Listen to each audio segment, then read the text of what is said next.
네, 그러면 모두 그 창조시기 기도문을 봐주시기 바랍니다. 성부와 성자와 성령의 이름으로 아멘.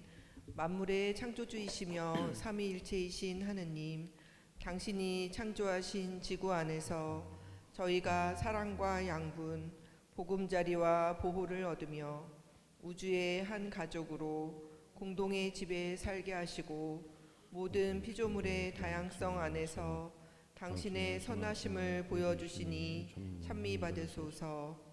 그러나 저희는 지구를 당신 모성의 선물로 여기지 않았음을 고백합니다.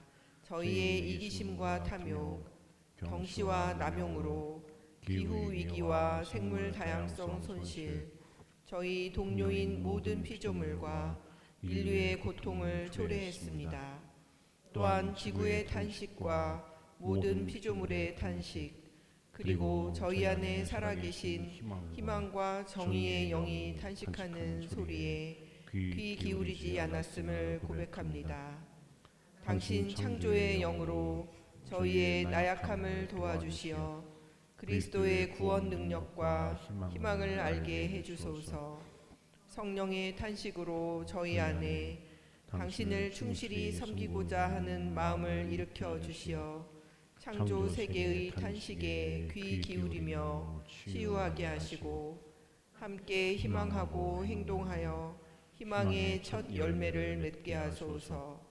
사랑의 창조주 하느님, 저희가 탄식의 소리에 깨어있게 하시어 당신의 모상에 따라 창조된 피조물로서 구원의 주님인 예수님께서 지니신 똑같은 연민의 마음으로 지구와 저희와의 관계, 그리고 저희 서로의 관계에 대한 새로운 비전을 갖게 하여 주소서.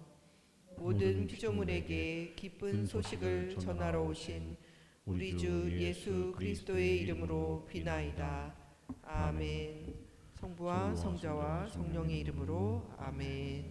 네, 그럼 박수로 저희 오늘 기도와 강의 시작하겠습니다. 네, 반갑습니다. 줄어든 것 같아요. 갈수록.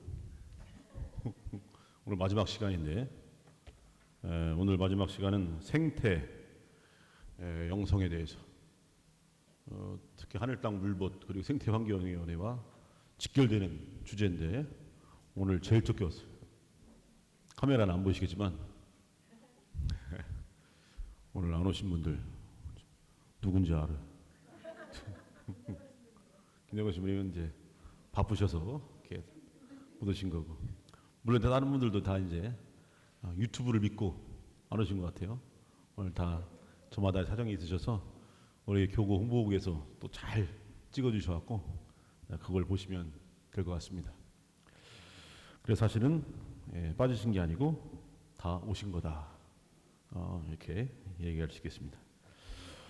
오늘 생태영성, 우리 그리스도교 생태영성에 대한 주제로 이제 여러분과 함께 이야기 나눌 텐데, 생태란 말을 많이 쓰죠? 생태. 먹는 거 말고. 요즘은 생태 구하기도 힘들고, 먹는 거 말고 생태, 우리가 이제 환경이란 말 같이 써요. 생태, 환경. 이 차이점 아세요? 그냥 막 쓰죠.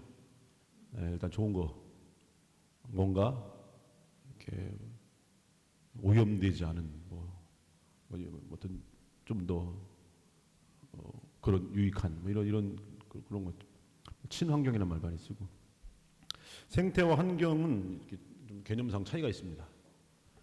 특히 근데 우리는 생태 영성, 우리 그리스도 안에서 복음적인 감수성 안에서 드러나는 건 생태라는 말, 환경이란 말보다는, 환경은 뭐냐면 environment, 그러니까 중심이 있고 주변이 있어요. 이 주변을 얘기해요. 환자가 고리 환자죠. 고리환, 둥근, 왜냐면 가운데 중심이 있다는 뜻입니다. 경은 이제 지경경에서 어떤 경계를 뜻해요. 땅의 경계. 그러니까 이 말 다 무슨 뜻이냐면 가운데 중심이 있다. 중심을 둘러싼 것들이죠. 이게 환경이에요, 환경. 그래서 여기서 이제 그 중심을 둘러싼 주변, 이게 뭡니까? 이 환경에 해당되는 게 뭐겠어요? 이게 자연이었죠 그동안. 이죠 자연. 그럼 중심이 누구였어요? 인간이었죠. 그래서 환경이란 말 안에는요 인간 중심주의가 들어있어요. 인간 중심주의. 그래서 요즘 환경이란 말이 되게 좋게 쓰이는데 왜 좋게 쓰이냐면 그동안 워낙 환경을 마구마구 파헤치고 파괴시키고 이용한다 개발한답시고 그러다 보니까 환경이 이제 더 이상 지속 불가능하게 됐어요. 고갈되기 시작합니다. 다시 회복이 안 돼요.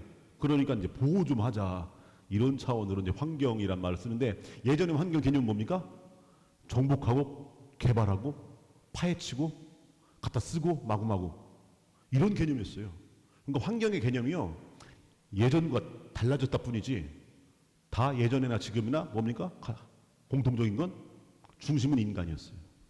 예. 그러니까 예전에 환경 자연이라고 하는 건 인간 중심적 사고방식 안에서 자연이라는 환경은 마구 쓰는 거예요. 예, 저건 마르지 않고 닳지 않으니까 마구마구 썼어요. 마구 파헤치고 막 태우고 무너뜨리고 막 이렇게 썼어요. 그래도 뭐 워낙 자연이 많으니까 뭐 고갈되지 않는다라고 생각했는데 웬걸 고갈되기 시작했죠. 더 이상 지속이 불가능해져 이제 한번 없어지고 더 이상 나타나지 않아요. 이렇게 되다 보니까 이제 뭐가 위협이 됩니까? 나를 둘러싼 이 주변이 망가지기 시작하니까 가운데 중심이 위협이 되죠. 이제 인간이 망가지기 시작하는 거예요. 안 되겠다. 마구마구 쓰지 말고 이제 좀 적당히 좀 하자. 이제 보호해야겠다. 하고 갖고 이제 지금은 환경이란 말을 보호 개념으로 얘기하는 거예요. 보호 개념. 예전에는 정복, 이용, 뭐 개발, 파괴 뭐 이런 개념이었어요. 지금은 보호 개념으로 바뀌었죠. 근데 예전이나 지금이나 달라지지 않은 건 뭐냐? 인간 중심이에요. 인간 중심. 이제는 이제 나중에 이제 자연을 잘 보호했어요. 야 이제 넉넉해졌다. 또 인간의 이익을 위해서 또 마구마구 파헤칠 수 있는 거예요. 그래서 여기서 제일 문제점이 뭐냐? 인간 중심이라는 인간 중심. 그냥 인간 중심도 아니고 인간의 이익. 인간의 이익을 위해서 이용되는 것 이게 자연이었어요. 형제적 관계가 아니에요. 형제적 관계가 아니고 주종 관계인 거예요. 환경은 자연은 인간의 이익을 위해서 존재하는 도구, 수단에 불과한 거예요. 예전에는 마구 파헤쳤고 이제는 야 이거 고갈되니까 이제 조금 보호하자 이거인 거죠. 그래서 지금은 환경이란 말이 되게 그럴듯한 말처럼 쓰이지만 그 안에도 이처럼 인간 중심적인 편향적인 사고방식이 내재되어 있는 말이다. 환경이란 말이. 그러면 생태는 뭐냐? 생태는요 관계성이에요. 관계성. 생태는 환경이란 말처럼 가운데 인간의 이익이라고 하는 중심이 있고 자연은 그 인간의 이익을 위해 사용되는 도구에 불과한 것들이라고 한다면 이 주종관계가 이루어지죠. 근데 생태는요 수평적 관계예요. 수직적인 주종관계가 아니라 수평적 관계, 형제적 관계, 동등한 관계예요. 그래서 생태하면 뭘 떠올려야 되면 생태의 제일 원칙 관계성. 이것을 아주 잘 드러내는 게 바로 프란치스코 성인의 피조물의 찬가, 우리가 태양의 찬가라고 이야기하는 바로 형님인 태양, 누님인 달, 모든 온갖 피조물들이 내 가족들이에요. 내 형제고, 내 자매고, 어버이고, 자녀들이고. 그래서 더불어서 함께 살아가는, 함부로 이용하고 파헤칠 수 있는 그런 도구나 수단이 아니에요. 함께 살아가야 돼요. 어우러져서. 이 개념이 뭐냐? 이게 바로 생태 개념입니다. 생태. 에콜로지라고 하는 그 생태학이란 말을 이제 처음 쓴 게 이제 에르스트 헤겔이라고 해서 1866년에 그 독일의 그 동물학자가 있어요. 이분이 이제 그 말을 처음 갖다 썼지만 사실 이 개념은 이미 우리 복음 안에 그리고 성서 안에 들어있는 개념이죠. 왜냐하면 하나님께서 세상을 창조하시고 우리에게 이것을 잘 관리하고 잘 어우러지게 잘 보호하고 지속 가능하게 잘 가꿔라 우리에게 맡겨주셨어요. 주종관계로 맡겨주신 게 아니에요. 형제관계로. 그래서 예수님께서 명령을 내리시죠. 제자들에게 부활하신 다음에 너희는 온 세상에 가서 누구에게 복음을 전해요? 모든 피조물에게. 인간에게가 아니라 모든 피조물에게. 다시 말해서 모든 피조물이 복음 선포의 대상이라는 얘기는 모든 피조물이 구원의 대상이라는 얘기예요. 그동안에 인간이 중심이고 자연이 인간을 이롭게 하기 위한 도구에 불과할 때는 자연은 구원의 대상이 아니에요. 오로지 인간만 구원의 대상인 거지. 자연은 파괴해도 돼요. 인간의 이익을 위해서 이런 개념이었어요. 근데 생태는 그게 아니에요. 함께 구원돼야 돼요. 모든 피조물에게 복음을 선포하라. 복음을 왜 선포하겠어요? 구원을 위해서. 그러니까 그래서 구원은요 이제 인간에게 국한된 이야기가 아니고 뭐 하나님이 창조하신 모든 피조물이 다 구원의 대상인 거예요. 그렇다고 한다면 예전에 제가 인간의 존엄성 얘기할 때 관계성 얘기했죠. 그죠? 하나님과 인간의 관계, 인간과 인간의 관계. 존엄성은 이 관계성에서 이루어지는 거라고. 가지가 나무에 붙어 있지 않으면 열매를 맺을 수 없고 말라 비틀어서 불에 던져주죠. 근데 연결돼야 됩니다. 연결. 이 관계성. 여기에서 존엄성이 우러나와요. 하나님의 존엄성이 우리에게 드러날 수 있는 것은 우리가 하나님과 붙어 있을 때. 그래서 하나님의 존엄성이 우리 인간에게 또 이 인간과 인간의 관계성을 통해서 그 존엄성들이 사람들 안에서 다 이렇게 퍼져나가게 되는 거죠. 이 관계성인데, 근데 이것이 인간의 영역이 끝나는 게 아니라 이제 모든 피조물의 영역으로 확대되는 거예요. 근데 관계 단절을 설명할 때 뭐라고 했습니까? 관계 단절. 갈라놓는 자 뭐라고 했어요? 갈라놓는 자. 디아볼로스. 갈라놓다는 뜻이죠. 디아볼로스. 그래서 단절되는 걸, 이 현상 모습을 죄라고 그랬어요. 죄는 단절이에요. 하나님과 인간의 단절, 인간과 인간의 단절. 근데 이게 이제 더 확대돼서 인간과 피조물의 단절. 이 관계성이 인간에게만 국한된 게 아니고 모든 피조물로 다 확대가 돼요. 그렇다고 한다면 죄는 뭐냐? 그 전에요 길거리에 휴지 버리는 건 죄가 아니었어요. 뭐 막 음식을 너무 많이 해갖고 음식물 쓰레기 막 너무 많이 나왔어요. 이거 죄가 아니었어요. 근데 이건 죄라 이거지 이제는 죄예요. 왜냐?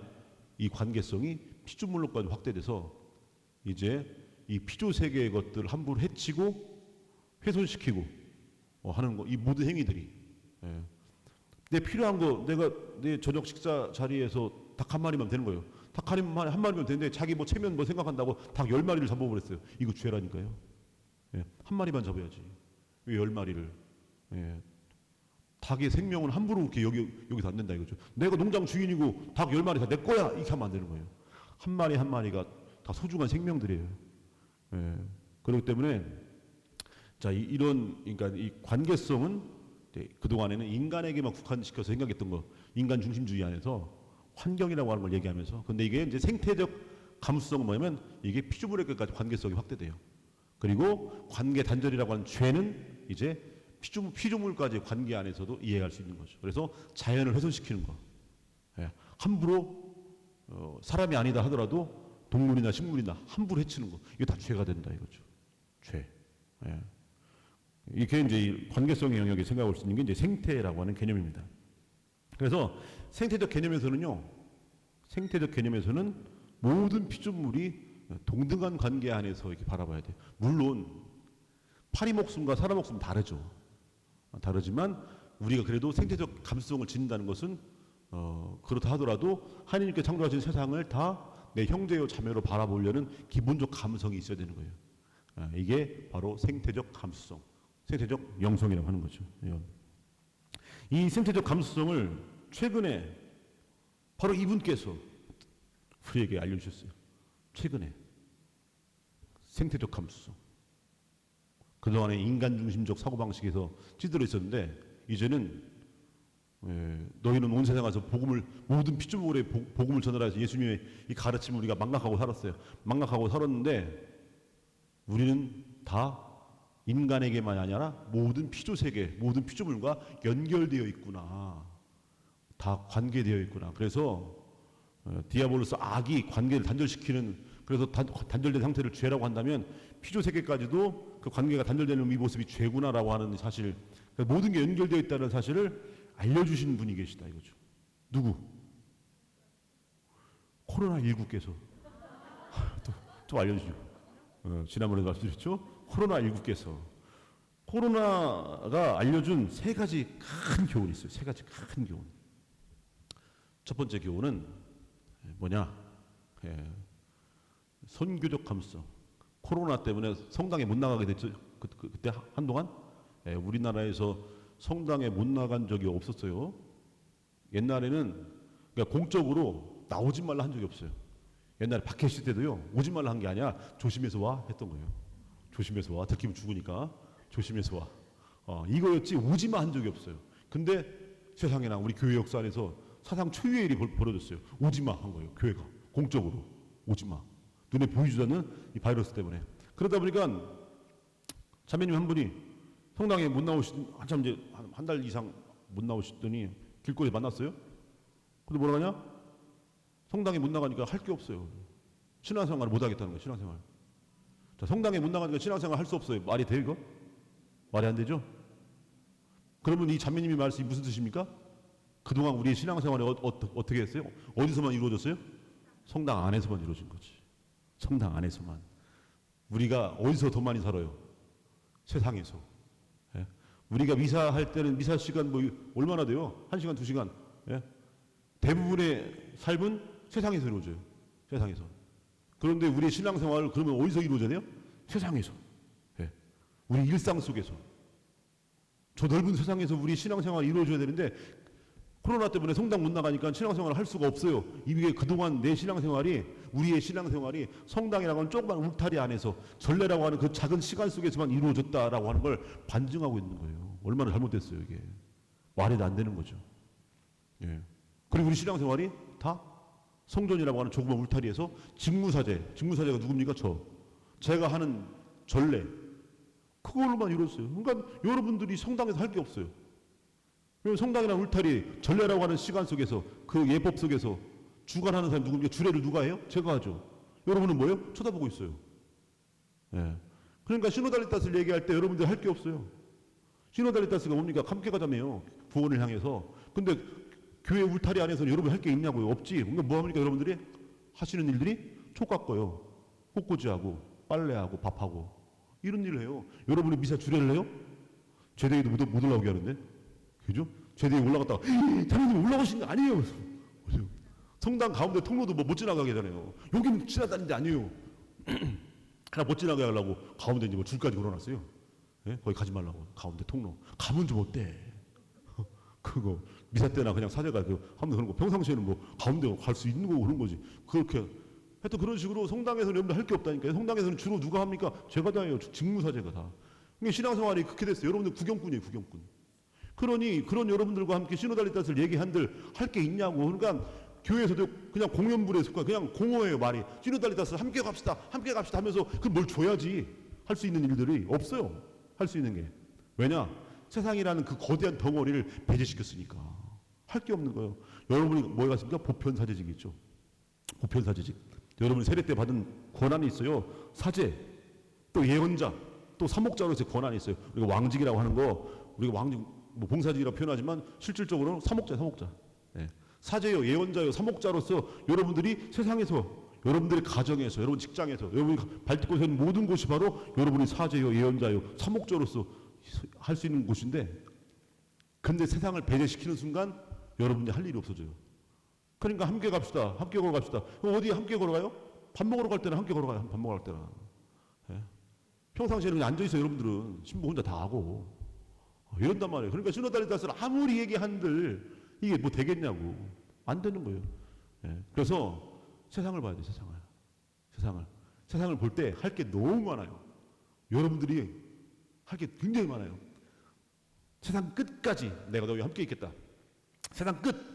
거기 어디입니까? 세상 끝이 거기 어디겠어요? 저 아프리카 오지, 저 북극, 막 남극 이런 거 얘기하는 게 아니에요. 세상 끝은요, 이 여러분이 가 계신 서 있는 바로 그곳이에요. 소외되고 아무도 관심 두지 않고 버려진 곳. 예. 이런 곳이 세상 끝이에요. 어느 청소 노동자들이 막 그 냄새 나는 곳에서 거기서 막 점심 먹어야 되는 바로 그 화장실, 휴게실도 안 만들어 줘갖고 거기가 세상 끝이라니까요. 예. 거기 이미 여기 가 계셔 여러분들은. 신부들은 거기 안 가 있어요. 여러분들이 가 있다니까요. 그럼 거기서 복음을 누가 전해요? 여러분들이 전하는 거지. 신부들은 상징적으로 성당 안에서 복음을 전하고 그 복음을 듣고 여러분들이 그거 가지고 어디로 갑니까? 세상을 향해 나가는 거예요. 여러분들이 사도예요. 여러분들이.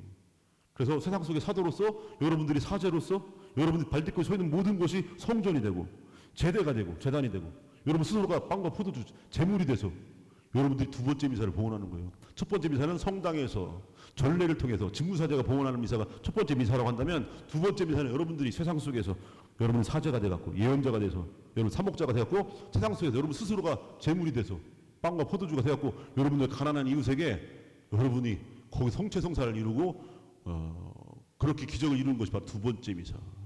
첫 번째 미사는 두 번째 미사를 통해서 완성돼요.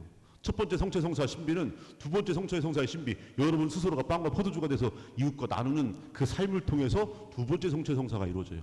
이 두 번째 성사를 통해서 전례를 통한 성체 성사가 완성이 돼요. 예. 이 사실을 누가 알려줬어요? 코로나님께서 알려줬어요. 코로나가 성당 못 나가니까 할 게 없어요. 이게 우리 현실이라는 걸. 예. 그동안 우리 삶이 세상을 배제해왔기 때문에 이게 우리 신앙이었어요. 근데 이걸 코로나가 알려줍니다. 이제 우리의 신앙은 세상 속에서 이루어져요. 세상 속에서. 교회는 지하 깊은 곳에 벙커가 아니에요. 교회는 야전병원 같아요. 야전병원. 프란시스코 교황님께서 말씀하신 야전병원. 우리 본당은 야전병원 같아갖고 세상과 같은 전쟁터에서 막 여러분들이 상처받고, 예? 거기 막 불안해하고 그러다가 왜냐면 여러분들이 세상과 흐름과는 달리 가니까 세상의 흐름은 보다 높이, 보다 높게, 보다 힘차게 막 보다 더 세게 막 이런 세상이잖아요. 보다 빨리. 이렇게. 그런 속에 여러분들이 복음을 실천한다는 게 뭡니까? 보다 빨리가 아니라 천천히 함께 가줘야죠. 보다 높게 가냐 내려가줘야죠. 보다 힘차게 가냐 더 약해져야 돼. 이런 복음 말씀을 실천하고 하려니까 얼마나 불안해요. 그죠? 힘들고 어렵고 상처도 받고 그런 여러분들이 본당에 와서 그렇게 살아가는 사람들이 모여가지고 거기서 힘을 얻고 다시 어디로 갑니까? 세상을 향해 나아가는 거예요. 성당은요 타불산 영광스러운 변모를 바라보는 그 타불산과 같은 거예요. 제자들이 와서 보잖아요. 용기를 얻고 산 밑으로 내려가요. 삶의 현장으로. 이게 본당인 거고 여러분들의 구원을 향한 요정 세상 속에서 이루어지는 거. 세상 속에서 이렇게. 그래서 성당은 야전병원 같은 곳이죠. 지하 벙커가 아니라. 근데 우리는 그동안 지하 벙커처럼 해놓고 살았어요. 여기로 오세요. 세상은 위험해요. 예? 여기 그래서 점점 겨들어오는 거죠. 겨들어와서. 그러다 그 성당 안에서 이제 세상 얘기를 해요. 이제 제가 뭐 세월호 얘기도 하고 이태원 참사 얘기도 하고 막 요즘 막 윤석열 정권 얘기도 하고 막 하면 막 왜 그런 얘기 하세요. 여기서까지 여기서는 좀 평화를 누리고 좀 예? 여기 갖고 지하 벙커로 겨들어왔더니 왜 여기서까지 세상 얘기를 합니까? 아우 정말 예, 마음의 평화를 얻으려고 주로 하는 얘기가 마음의 평화를 얻으러 온대요. 그러면 어디로 가야지? 마음의 평화를 얻으려면 절로 가셔야지. 절로 가시 절로. 예, 절로 풍경 소리 딸랑 바람이 샥 요즘 더워 죽겠구만. 근데 딱 가서 바람이 샥 딸랑 하면서 여기 스님이 또 목탁탁 들으면서 마하봤냐 네가 봤냐 내가 봤냐 누가 봤냐 막 거기서 스님의 청아한 목소리로 깨면 얼마나 좋아요. 마음이 탁 안정되었다. 예? 겁나게 졸립죠. 그러면서 막 애초에 번지수 잘못 찾은 거예요. 성당은 마음의 평화를 얻으러 온 사람들은 진짜 착각하고 온 거예요. 착각. 성당에 들어오자마자 뭐가 보여요? 이러고 있어. 이러고 십자가 달려갖고 이러고 피 철철 흘리면서 이러고 있어요. 평화롭게 뭐가 평화로워? 딱 들어오는 순간 저게 보이는데 부처님처럼 인자하게 막 미소 막 눈도 막 하고 막 온화한 미소로 일로 와 하면서 이게 훨씬 평화롭지. 성당은 죽겠다 나 좀 도와줘 이러고 있는데 그러니까 번지수를 잘못 찾았다. 잘못 찾았어요. 성당은 그런 곳이 아니에요. 오히려 저 전쟁터 속으로 가라고 독려하고 그래 빨리 치료 받고 빨리 저 전쟁터로 나가. 거기서 그 삶 속에서 삶의 한 가운데서 함께 십자가 지고 걸어가야 돼. 예. 이게 우리들의 신앙이에요. 우리들은. 근데 그동안 우리 신앙이 반쪽짜리 이건 반쪽짜리 정도가 아니라 완전히 진짜 중요한 걸 다 버렸어요. 그럼 그냥 성당살이 이제는 세상살이. 이걸 코로나께서 알려주셨다 이거죠. 코로나께서 두 번째 교훈은 뭐냐? 보편성. 예? 그 전에 얘기했죠? 아프냐? 나도 아프다. 이거 다모에 나오는 그 대사 이걸 강력한 전염성을 통해서 코로나가 여기서 이제 누군가 아프면요 우리 여기 다 걸렸어요. 그러니까 아프면 안 돼. 예. 그러니까 코로나가 우리 다 연결되어 있다라고 하는 그 보편적 관계성을 이게 알려줬어요. 그런데 이게 두 번째 교훈인데 세 번째 교훈이 뭐냐? 이 보편적 관계성이 어디까지 확대돼요? 이제 모든 피조물까지 다 확대된다는 걸 알려줘요. 그래서 이게 생태적 감수성을 우리에게 일깨워줬는데 이게 뭐냐면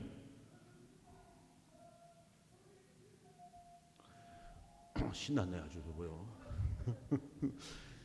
제가 이제 그 코로나가 한참 창궐한 다음에 한 달쯤 됐을 때 근데 그때 이제 공동체 미사 딱 중단됐고 그 우리 교회 중요한 회의들 다 중단됐어요. 사제 평회라는 게 있어요. 지구장 신부님들이랑 뭐 교구청 국장 신부님이 모여서 회의를 하는 건데 이게 이제 중단됐다가 이제 더 이상 미룰 수 없어서 이제 5천 원 만에 회의를 딱 하게 됐어요.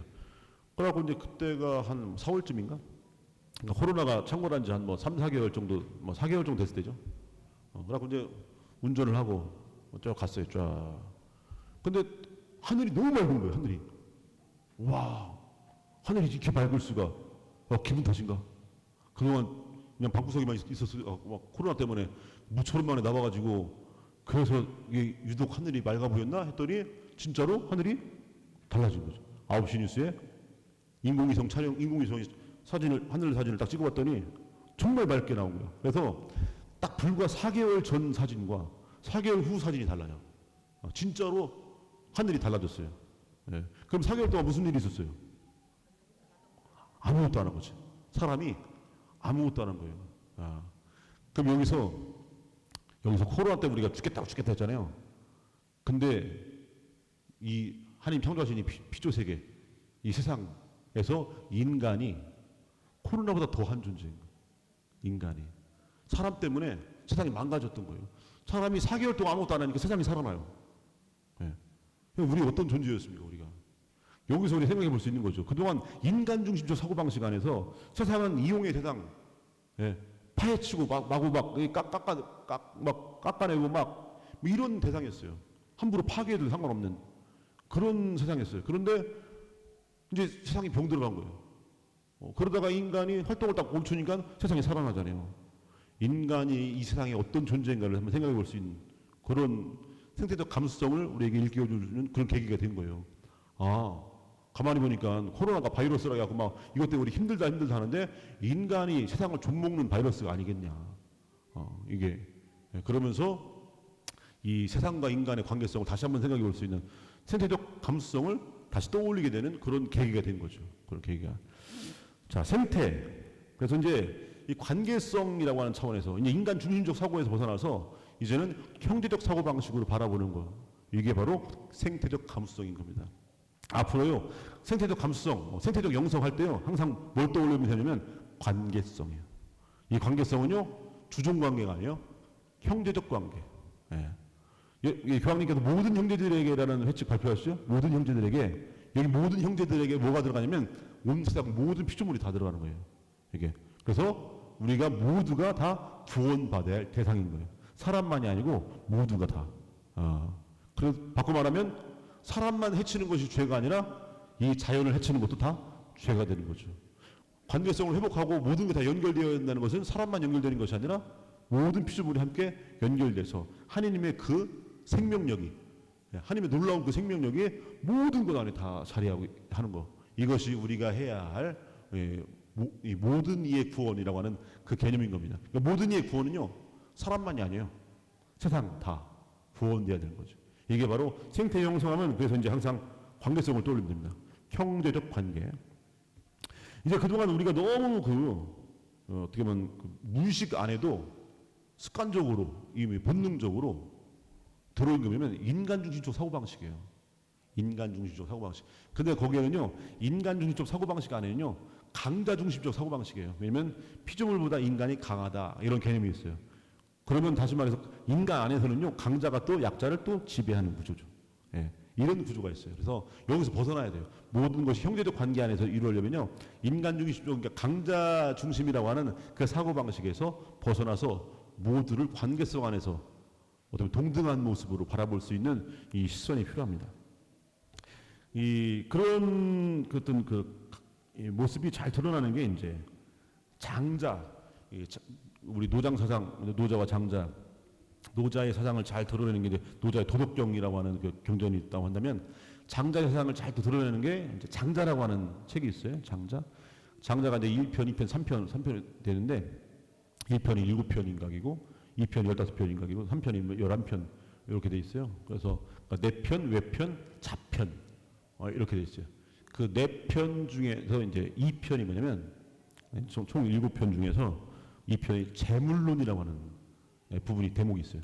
1편은 소유유라고 합니다. 재물론. 이 재물론이 뭐냐면 그 재물, 돈, 이 재물이 아니고 가지런할 재자를 써요. 가지런할 재. 그다음에 물건, 사물 되는 거고 논할론. 뭐냐면 모든 것을 어떤 어떤 그 선입견을 가지거나 치우쳐 바라보지 않고 동등한 관계에서 바라보는 거예요. 예. 우리는 굉장히 많은 부분 안에서 치우쳐 있는 게 있어요. 예. 근데 그러지 말고 이제 모든 것을 동등한 차원에서 바라볼 때 그동안 보이지 않았던 것을 편견 없이 제대로 사물을 바라볼 수 있지 않겠는가. 그래서 이게 제물론이에요. 거기서 보면 이런 스승, 이제 왕예라고 하는 그 스승과 설결이라고 하는 제자의 대화가 나옵니다. 예, 그래서 설결이 스승에게 뭐 여러 가지 물어봐요. 예, 어떤 올바름이 뭡니까? 이런 것들. 근데 이때 스승 왕예는 올바름이라고 하는 것 자체도 그러니까 사람 중심의 것들이 치우쳐 있는 것들 많다. 우리가 그래서 우리말은 쉽게 역지사지라는 거잖아요. 그들의 입장에서 바라볼 수 있는, 내 입장에서 바라보면 이게 옳다고 얘기하지만 저 사람 입장에서 바라보면 그 옳은 게 아닐 수 있는 거예요. 예, 그래서 사물을 바라볼 때 치우쳐서 바라보지 않고 고르게 다 바라볼 수 아는 그런 넓은 마음이 필요하다. 이걸 이제 알려주는 대목인데 뭐라고 하냐면 이 대목에서 우리가 생태 감수성에 다가갈 수 있는 중요한 내용들이 나옵니다. 스승 왕예가 제자 설결에게 말한다. 사람이 습지에서 자면 허리에 병이 나고 죽게 되는데 미꾸라지도 그렇더냐? 미꾸라지도. 사람이 습한 데서 자면 병 난다고 하는데 사람의 입장이잖아요. 오히려 습한 건 오히려 미꾸라지에게는 더 좋아요. 그죠? 예. 그러니까 우리가 그동안 어디에서 거처하는 것이 좋냐라고 할 때 습한 데보다는 습하지 않은 곳 얘기하는 것도 사람 입장이잖아요. 근데 미꾸라지 입장에서는 오히려 습한 게 좋을 수다 이거죠. 그러니까 우리가 그동안 살아가면서 자기 입장에서만 바라보는 이제 치우쳐 있는 사고방식을 꼬집어 주는 거예요. 네. 사람은 나무 위에서 두려워 벌벌 떠는데 원숭이도 그렇더냐? 원숭이는 나무 위가 편하네요. 근데 우리 나무 위에 올라가면 두렵죠? 그러니까 우리가 인간적인 사고방식에서만 얘기하지만 사실 원숭이는 위가 편해. 이게 얘기하는 거예요. 네. 이들 중에서 어느 것이 바른 거처를 알고 있는 거냐? 우리가 바른 거처하면 좀 안정적인 땅 밑에, 그죠? 땅? 그리고 습하지 않은 그런 곳, 이렇게 얘기하잖아요. 그것도 내 인간적 입장에서 얘기하는 거지, 미꾸라지나 원숭이 입장에서는 그게 아니다, 이거예요. 예. 이게 뭐예요? 사람들은 소, 양, 개, 돼지를 잡아먹고, 고라니와 사슴은 부드러운 풀을 먹고, 쥐네는 뱀을 잘 먹고, 솔개와 까마귀는 쥐를 좋아한다. 이들 중에서 어느 것이 올바른 맛을 알고 있는 것이냐? 우리가 맛을 얘기할 때도 순전히 인간적으로만 얘기하지, 이 동물들은 자기들만의 맛이 있는 거예요. 자기들만의 맛. 지네가 뱀을 먹고 솔개와 까마귀가 쥐를 먹으려고 할 때 우리가 보기에는 그 무슨 맛이 하는데 걔네들은 그게 꿀맛인 거죠. 예. 그래서 다분히 인간 중심적 사고방식에서 벗어나라 라고 하는 거. 원숭이는 편지 암컷이 되고 고라니는 사슴과 교묘를 하며 미꾸라지는 물고기와 어울려 논다. 더 나갑니다. 이제 모장과 여희는 사람들이 미인이라고 하지만 물고기는 그들을 보면 물속 깊이 들어가고 새들은 그들을 보면 높이 날아가고 고라니와 사슴은 그들을 보면 뛰어 달아난다. 이들 중에 누가 천하의 올바른 아름다움을 알고 있는 것이냐? 모장과 여희는, 모장은 춘추시대 월왕이라는 월왕, 그 왕의 애인이에요. 그리고 여희는 이것도 춘추시대 진헌공이라는 사람의 부인이고, 그래갖고 그냥 유명한 예를 들어서 양귀비처럼 그렇게 중국의 유명한 미인들입니다. 그래서 나간 이런 말이 있어요. 물고기가 그 아름다움에 반해갖고 헤엄치는 걸 잊어버려서 물속으로 빠지는 거예요, 물고기가. 그리고 기러기가 날아가다가 날개 짖는 것을 잊어버려갖고 떨어지는 거예요. 되도하는 소리를 이렇게. 그러면서 중국 사람들은 엄청 뻥이 심하고 과장이 심하니까 그래서 치모 나간, 그리고 폐월수화라는 폐월수화, 달이 모습을 감춰요. 그 미모 앞에서 달이 구름 속으로 숨어들고, 그다음에 수화, 꽃이 부끄러워하는 거예요. 말도 안 되는 게. 그래갖고 미모를 그런 식으로 이제 칭송하는 말입니다. 치모 나간 폐월수화 이런 말인데 그 주인공들이에요. 모장과 여희. 근데 그들의 아름다움을 얘기하지만 얘가 나타나면 오히려 물고기 놀래갖고 도망가 버린다 이거죠. 이 사람들이 아름답다고 얘기하는 건 인간들 니들 기준이고, 얘네들 물가에 나타나면 물고기로 도망간다 이거예요. 사슴도 막 놀래가지고 막 새들도 놀래서 막 도망가 버리고 막 이렇단 말이에요. 그래서 그렇다고 한다면 아름다움이라고 얘기하는 그것조차도 니들이 만든 거 아니냐 이거죠. 니들이. 자, 이런 겁니다. 이게 굉장히 중요한 말들인데 우리가 생태계를 이해할 때 이제 그동안 우리가 가져왔던 인간 중심적 사고에서 좀 벗어날 필요가 있어요. 그래야만 형님인 태양, 누님인 달이란 말이 나오는 거지. 예. 그것들을 다 이용 대상으로 생각하는 이 사고방식 안에서는 형제적 어떤 우애라고 하는 이런 관계성을 형성할 수가 없어요. 예. 그래서 이제 그 제자에게 어질다고 하는 것과 을렵다고 하는 것의 기준이나 옳고 그른 판단의 방향이 이렇게 어지럽게 뒤섞여 있다. 예. 저마다 다 다르다 이거죠. 입장만. 근데 내가 어찌 그 분별을 이건 이거다 저건 저거다 얘기할 수 있겠는가. 다 저마다의 처지에서 바라보는 게 다 다른데, 그러니까 그 모두를 이해할 수 있는 그런 넓은 마음이 필요한 거죠. 모두를 이해할 수 있는. 예. 그러니까 편협함에서 벗어나라 이겁니다. 그래서 생태 감수성을 위해서는요, 이 편협함에서 벗어나야 돼요. 예. 우리 관계성이 넓게 확대되어야 할 필요가 있다 이겁니다. 그러니까 이 세상은 정말 다양한 생명체로 구성된 유기체적 세상입니다. 다 이렇게 어우러져 있어요. 다 기가 막히게. 예. 어떤 한 종의 단독적인 세상, 인간만의 세상이 아니다 이거예요. 이게 생태 감수성 안에 한번 생각해야 됩니다. 그 전에 환경 중심, 환경이라고 얘기했을 때 인간 중심적 사고방식은요, 인간만의 세상이었어요. 근데 이제는 모든 종들이 다 어우러져서 함께 살아갈 수 있는 그런 세상을 바라봐야 되는 거죠. 그런 세상. 그래서 어떤 이게 어떤 우리가 피조물들을 바라볼 때 어떤 한 부분의 우등함을 갖고 전체를 평가하면 안 된다 이거죠. 우리가 이제 솔직히 생각해보면 인간의 우수함을 얘기할 때 머리 지능이 뛰어난다 이거 얘기잖아요. 이거 하나로. 근데 사실 우리는 개보다도 빨리 못 달려요. 그죠? 어떤 면에서 개가 나요. 지렁이가 날 때 있고 물고기가 났고. 근데 우리는 어느 한 부분 안에서 뛰어나니까 우리는 다 뛰어나요. 이렇게 해버리는 거예요. 우리 인간 만물의 영장이야 이렇게. 예. 우리는 지능만 뛰어났거든요. 지능만. 물론 지능이 되게 중요한 부분이지만. 예. 그래서 이러한 모든 것 안에서의 형제적 관계성이라고 하는 것을 이해하기 위해서는 이런 또 동등함. 그래서 아까 말씀드렸지만 동등함이라는 게 파리 목숨과 사람 목숨과 같다 이런 차원의 동등함이 아니에요. 모두를 형제적 사랑으로 존중하고 바라볼 줄 아는 그 마음이 필요하다 이거죠. 그래서 성태란 말을 딱 떠올 때 항상 거기에 뭐가 같이 따로 나오냐면 함께 살아가기 이게 결국은 생태를 이야기하는 이유인 겁니다. 함께 살아가야 돼요. 함께 구원받기 이거예요. 그래서 인간만 구원되고 다른 것은 다 상관없고 이런 개념이 아니고 모두가 구원되는, 모두가 함께 살아가는 이 개념이 생태 형성의 가장 중요한 내용인 겁니다. 그리고 여기에는 형제적 관계성이라고 하는 게 자리하는 거고, 이 톨스토이의 단편집 보면 아시리아 왕 아사르하돈이라고 하는 그 짧은 단편이 있어요. 에사르하돈이라고도 하고 아사르하돈이라고 하고, 아시리아가 가장 부강할 때, 번성할 때 했던 그 전성기 때 왕입니다. 라고 주변 수많은 나라들 다 복속시키고 한 그런 왕인데, 그 왕이 조그만 소국을 점령을 해요. 그 라이레라고 하는 왕이 다스리는 그 소국을 점령을 해서 거기에는 막 병사들 다 죽이고, 그 다음에 심지어 막 짐승 가축까지 다 죽여요. 남녀노소 안 가리고 사람 죽이고. 그러면서 라이레라고 하는 그 왕을 이제 포로로 다 끌고 옵니다. 그 가족들을 다 끌고 와서 이제 그 밤을 편안하게 이제 지내면서 막 이제 그러면서 내일 얘를 어떻게 죽일까 이거 생각하면서 이제 아주 강력한 왕. 그래서 어떻게 죽일까 생각하고 있는데 어느 노인이 나타난 거예요. 불쑥 이 왕이 묵고 있는 처소에. 깜짝 놀랐죠. 어떻게 들어왔냐? 쏙 들어왔어요. 그러더니 그 아사르하돈 왕에게 네가 라이레야 하는 거예요. 무슨 소리야? 라이레는 지금 감옥에 들어있는데 내일 내가 얘 어떻게 죽일까 지금 고민하고 있는데 했더니 아니야 네가 라이레야 하는 거예요.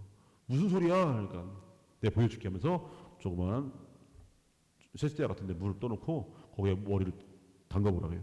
머리에 거기다 풍덩 담급니다. 했을 때 그 새로운 세계를 보이는데 거기서 이 왕이 아사르하돈 왕이 라이레가 돼버려요. 그래갖고 그 어마어마한 그 참혹한 것을 다 겪어요. 막 이 끔찍스러움을. 그러면서 딱 깨어납니다. 이제. 예. 그러면서 이제 그 노인이 그 아사르하돈 왕에게 이제 라이레가 돼갖고 죽을 지경을 해서 끌려온 상태에서 다시 딱 아사르하돈 왕이 된 거예요. 그러니까 그 엄청난 끔찍한 것을 다 경험했어요. 그 짧은 시간이지만 그때 그 노인이 이렇게 얘기합니다. 자 이제는 알았을 거예요.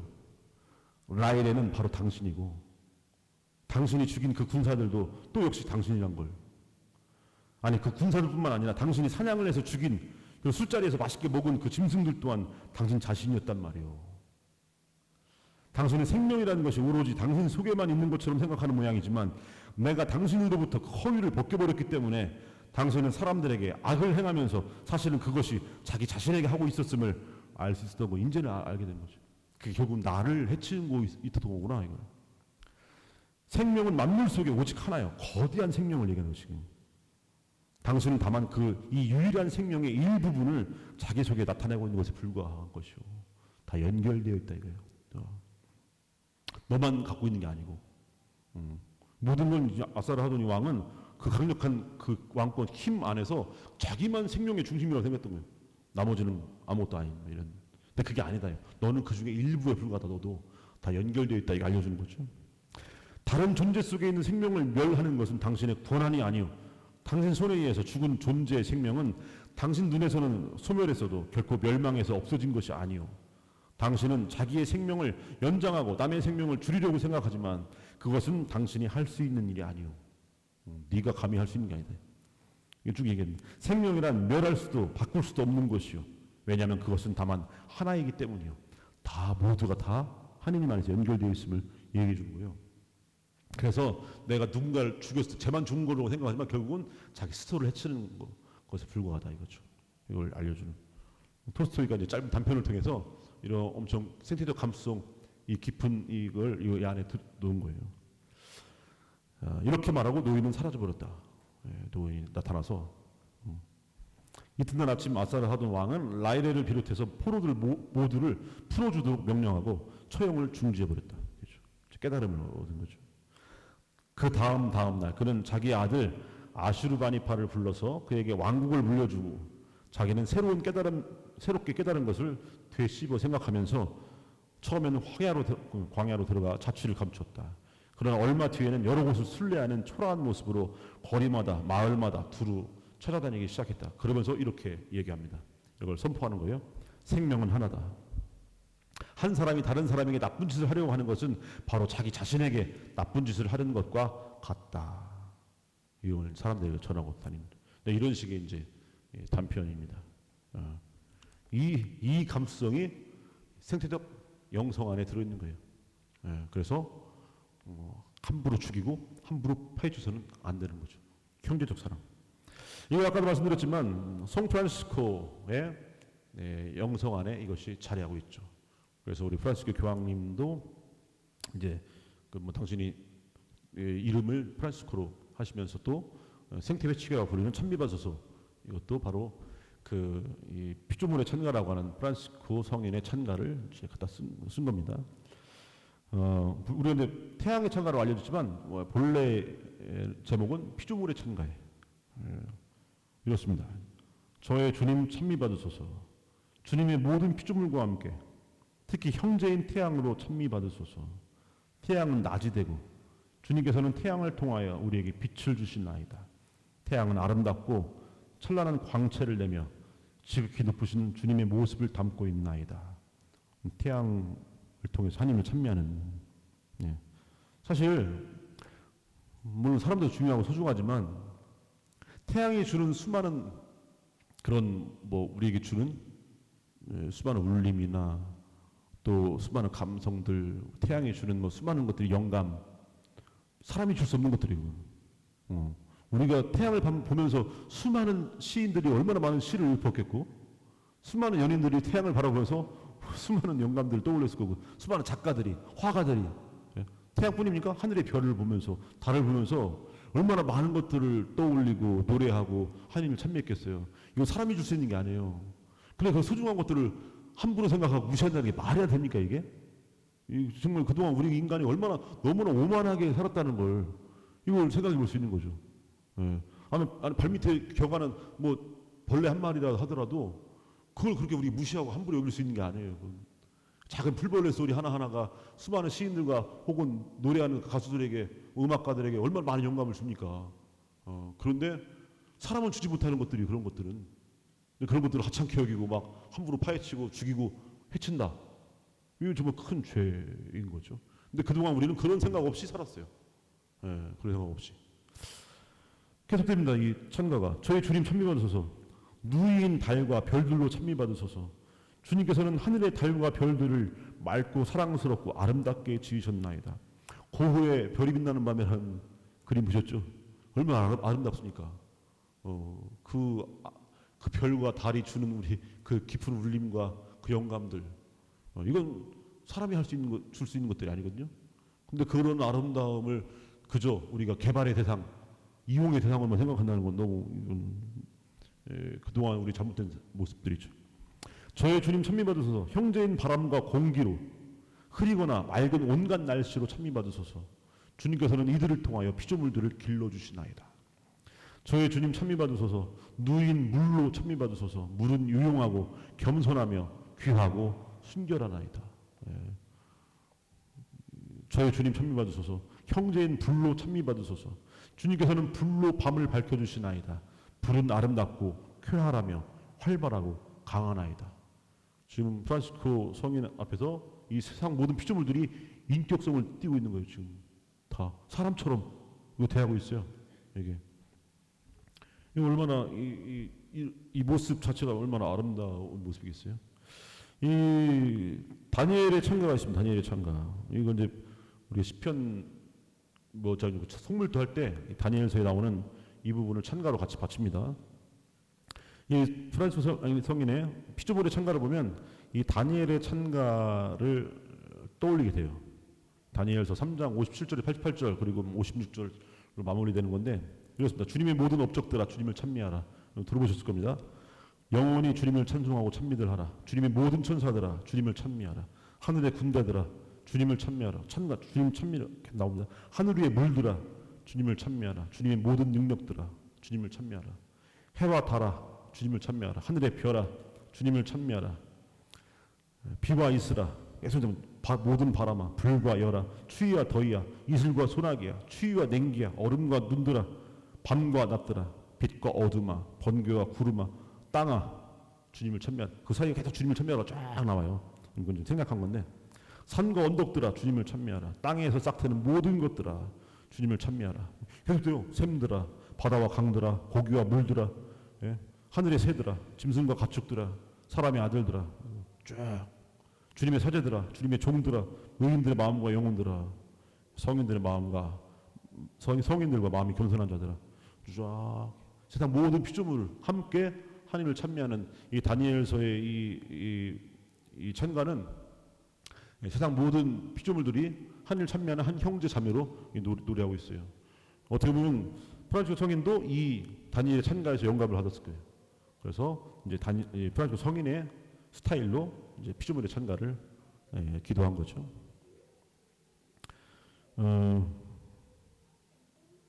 이제 잠깐 쉬고 뭐 집회하나 봐. 그죠? 잠깐 한 15분 20분 쉬지 뭐 20분 20분 그래서 지금 49분이니까 8시 10분에 자리 뵙도록 하겠습니다. 10분.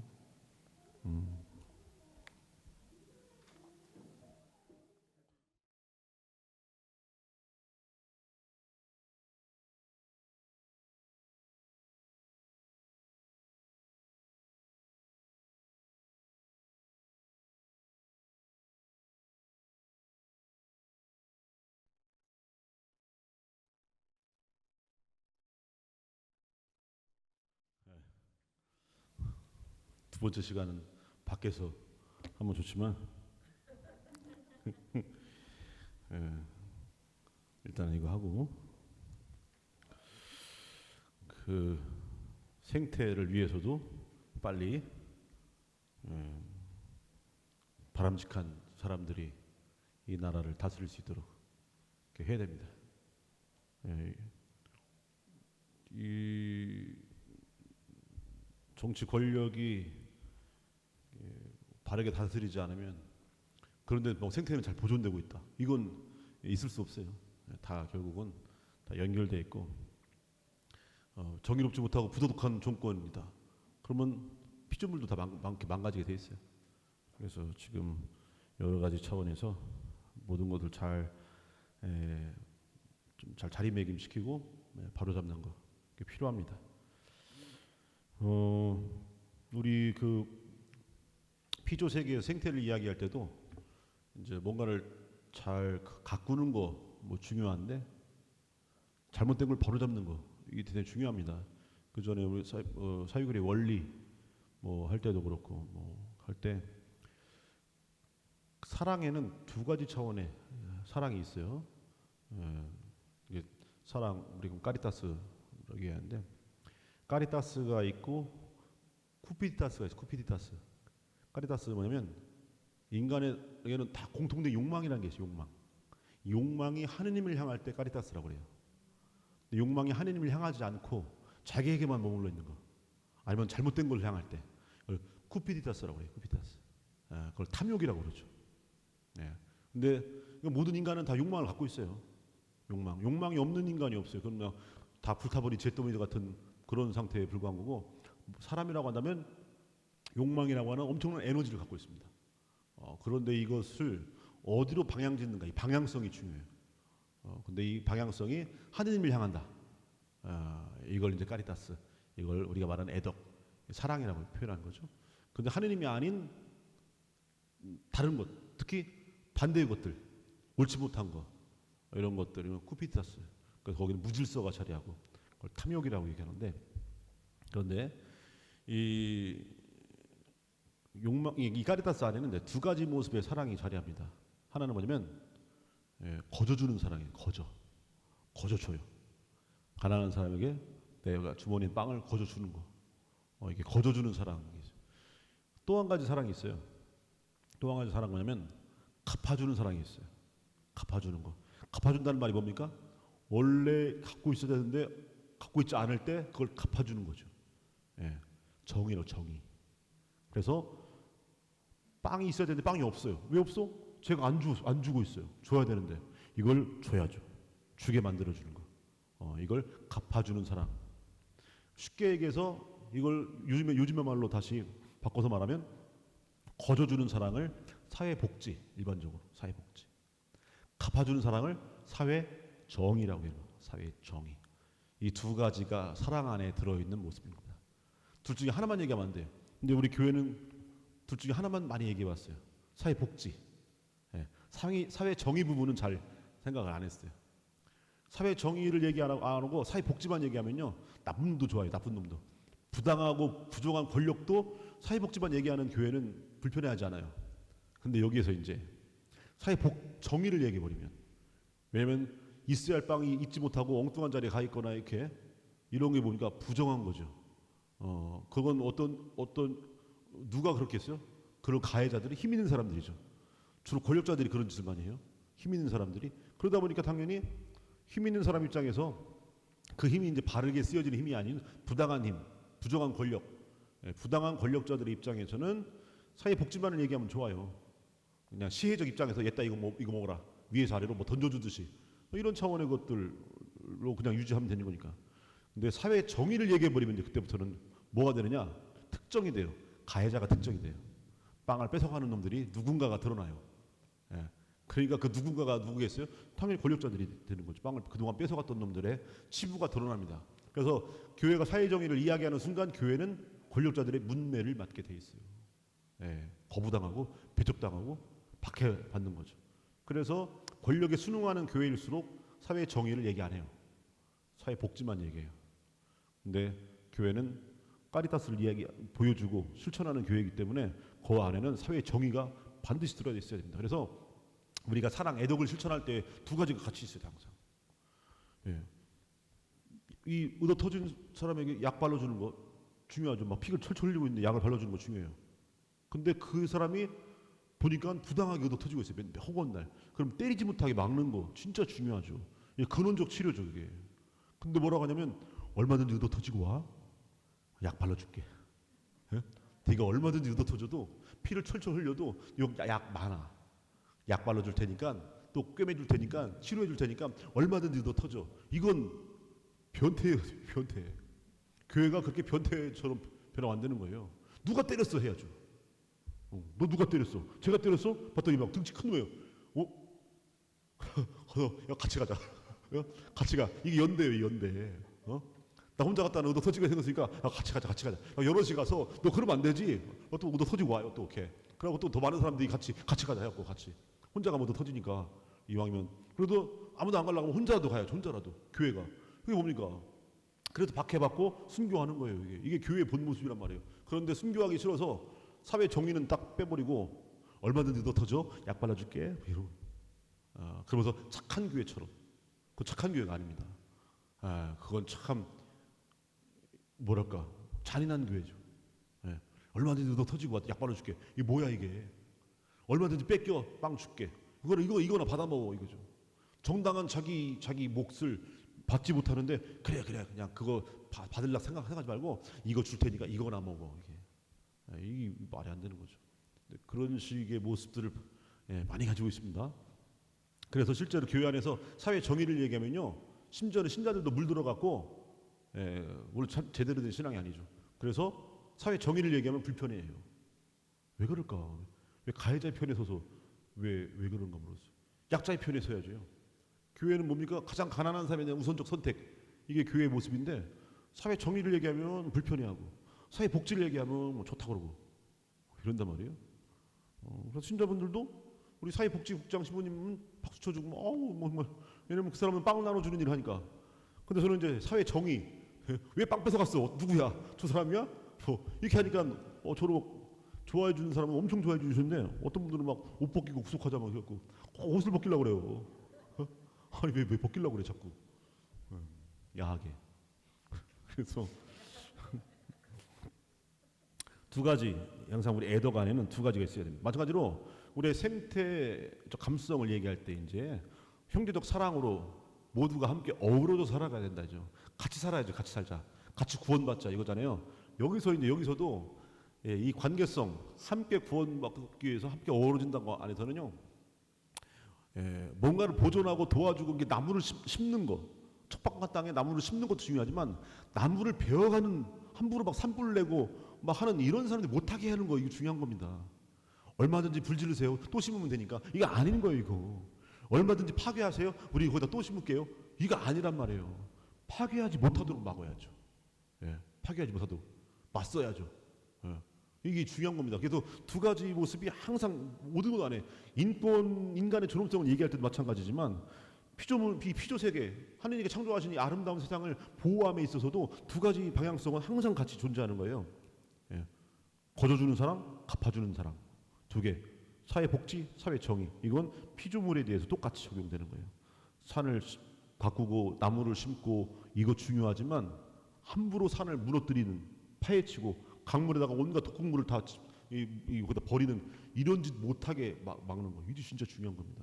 이게 두 가지 이제 중요하다. 여기서 이제 생각해 볼 수 있는 것은 그래서 우리가 생태 감수성을 이해할 때 가장 쉬운 방법이 뭐냐면 인간에 대한 인간 존엄성이나 인간의 뭐 인권 여기서 인간이란 말 빼고 거기다가 자연 집어넣으면 다 맞아요 이게. 그러니까 이게 생태 감수성이에요. 인간의 존엄성, 자연의 존엄성. 인간의 권리, 자연의 권리. 이렇게 심지어는 그래서요. 자연의 권리에 대한 법을 제정하자.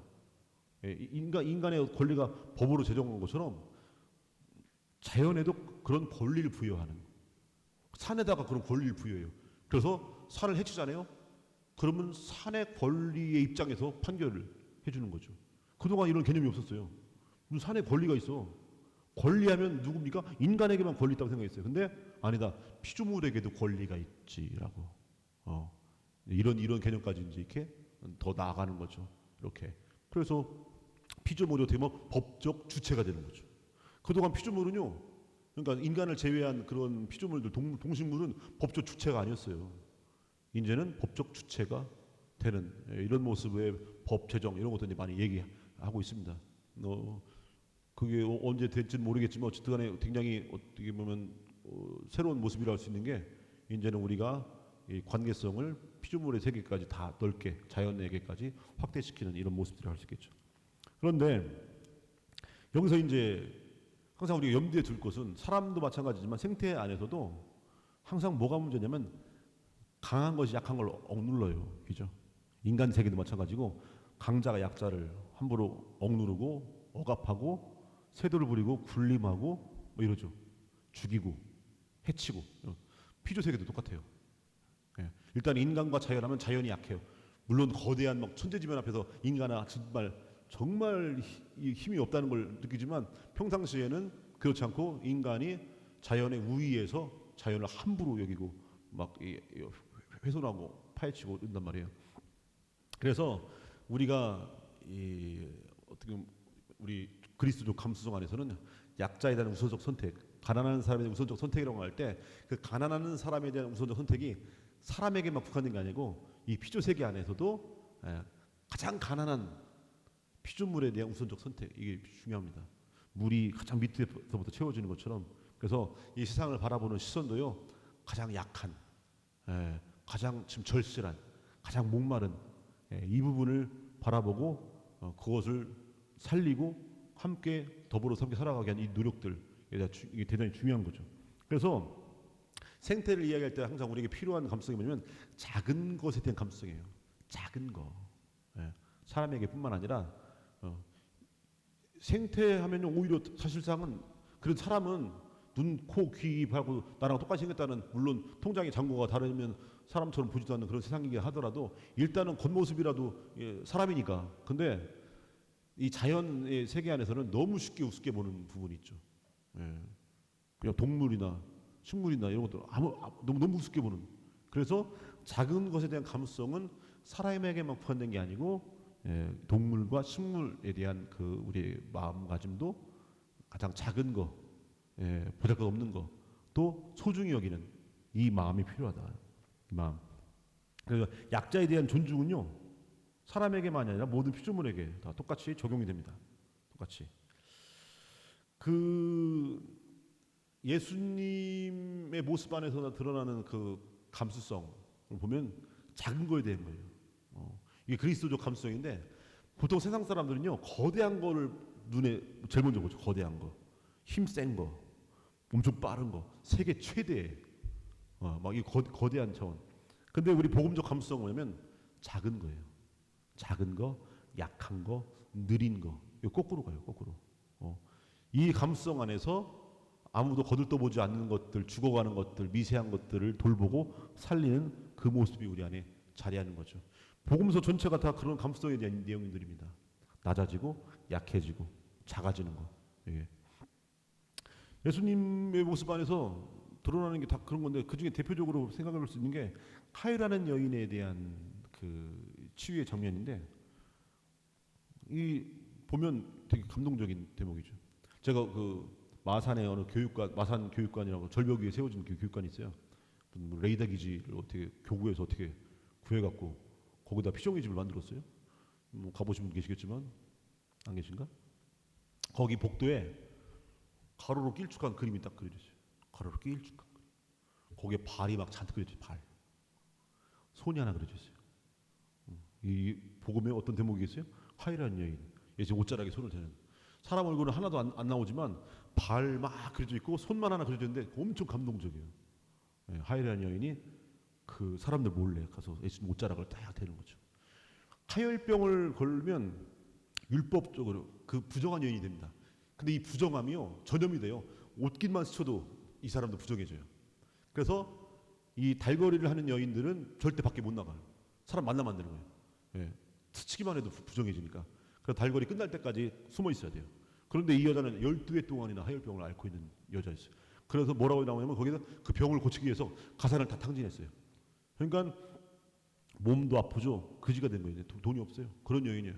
마지막에 이제 예수님께서 오신다는 소문을 듣고 지푸라기로 잡는 심정으로 목숨 걸고 간 거예요. 목숨 걸었어요. 왜냐면 12해 동안이나 하혈병을 앓았으니까 사람들이 소문 났겠죠. 저 여자 어떤 여자가 다 알고. 근데 스쳐도 부정해지니까. 그러니까 그 사람 많은 데서 나타나면 안 되는 거예요. 그 자리에 직결처분 돌로 때려 죽여도 아무 말 못하는 그런 상황인 거예요. 그러니까 목숨 걸고 나간 거예요. 그래서 사람들 알아볼까 봐 몰래 숨어갖고 그 발밑으로 기어들어가서 거기서 옷자락 살짝 만지고 나오는 거예요. 근데 몸이 이미 나왔다는 걸 이 여자가 느끼죠. 그런데 걸린 거지. 걸렸어. 누가 내 옷자락에 손을 댔다. 이 여자는 지금 이제 엄청 엄청 떨고 사시나무 들켰어요. 그 자리에서 들키면 죽어 이제. 예. 그 자리에다 돌로 던져 죽여도 되는 거예요. 예. 누가 내 옷자락에 손을 댔다 하니까 속으로 얼마나 야속하게 이 여자가 걸렸네. 그러니까 오히려 제자들이 더 황당해합니다. 아 이렇게 많은 사람들이 서로 밀치고 막 예수님 보려고 막 사람 막 따라다니고 막 이 많은 군중들 속에서 여러분들 서울 지하철 이 막 엄청 출퇴근 시간에 엄청나잖아요. 옛날에 만원 버스 뭐 거기 막 이렇게 껴서 타잖아요. 지금 그런 상황이란 말이에요. 그런데 무슨 누가 옷자락에 손을 댔다고 하니까 아니 한두 명입니까? 예수님이 말고 그거 말고 정말 간절함 그 목마름으로 내 옷자락에 손을 댔다 이거죠. 이걸 느껴요 예수님이. 이거 얼마나 대단하지 않습니까? 예수님 어떤 분이 계세요? 민감성 피부 완전히 아주 극 민감성 피부 이걸 느꼈다니까요. 야 이거 어떻게 느꼈지 이걸? 그 정도로 예수님은 약한 것에 대해서 엄청 민감한 거예요. 다른 사람들은 그냥 무시하고 지나갈 것들을 예수님은 절대 지나가지 않아요. 혼인잔치 주인의 그 목마름, 예. 다른 사람들 신경도 안 써요. 술이 떨어졌어요. 아, 술 떨어졌으면 그만하면 되는 거지. 근데 그것도 그냥 지나가지 않고 엄마가 얘기하니까 아직 때가 안 됐는데 또 첫 번째 기적을 거기서 하잖아요. 가나 혼인잔치에서 예, 술 떨어졌으면 그만하자 하면 될 일인데 혼인잔치 주인의 그 처지를 생각해서 굳이 거기서 첫 번째 기적을 일으킨단 말이에요. 아무리 술을 좋아해도 그렇지. 물을 술로. 근데 첫 번째라고 하는 건 타이틀이 되게 중요합니다. 그죠? 사제 천미사 할 때 막 신부님들 잔뜩 오고 수녀님들 오시고 막 신자들 잔뜩 온 상태에서 그때 천미사를 딱 해야 되는데 아직 천미사도 안 했는데 그 밤에 누가 저 미사 좀 해주세요. 해주겠어? 안 해주지? 죽어도 안 해줘요. 내일 천미사 때 오세요. 이러면서. 안수도요 해주세요 하면 저 엄마부터 먼저 이렇게 해야지 누가 와서 머리 듭는다고 안수 안 해주려고 첫 안수 이렇게 첫 번째는 되게 소중히 여긴단 말이에요. 이제 많이 안수하면 그 다음에는 아무나 오면 다 머리 막 찍어주고 막 하지만 첫 번째 것은 안 돼 아직 안 돼. 예, 내가 그래도 가장 소중한 사람 먼저 해줄까 뭐 이런단 말이에요. 첫 번째는 첫 번째는 타이틀이 다 그렇죠. 그 첫 번째는 타이틀인데 그걸 거기 보면 그 과방 거기 그 주방 사람들 몇만 아는 그런 식의 기적으로 그냥 지나가 버렸어요. 예, 아무도 모르고 이렇게. 근데 예수님은 그냥 지나치지 않는다 이거죠. 예. 그 가난한 사람들 목마름 다른 사람들은 다 거들떠보지 다 지나가는데 예수님은 안 지나가요. 사제, 레위인, 강도 만난 사람 다 지나가 버렸어요. 그냥 물론 저마다 뭐 핑계는 있겠지 나 바빠 뭐 이렇게. 하지만 그냥 지나쳐가는 사람 누굽니까? 이 사마리아 사람. 이 사람은 그냥 지나쳐가지 않아요. 그걸 봐요. 멈추고 저 사람이 유대인이냐 사마리아 사람이냐 이런 거 구분 안 해요. 저 사람이 인민군이냐 뭐냐 이거 구분 안 해요. 국군인지 인민군인지 혹은 뭐 어느 나라 사람인지 뭐 무슨 당인지 이런 건 생각 안 합니다. 피를 철철 흘리고 있으면 이 사람이 뭐 무슨 빨갱이든 뭐든 이런 거 생각하는 게 아니에요. 빨리 구해야지.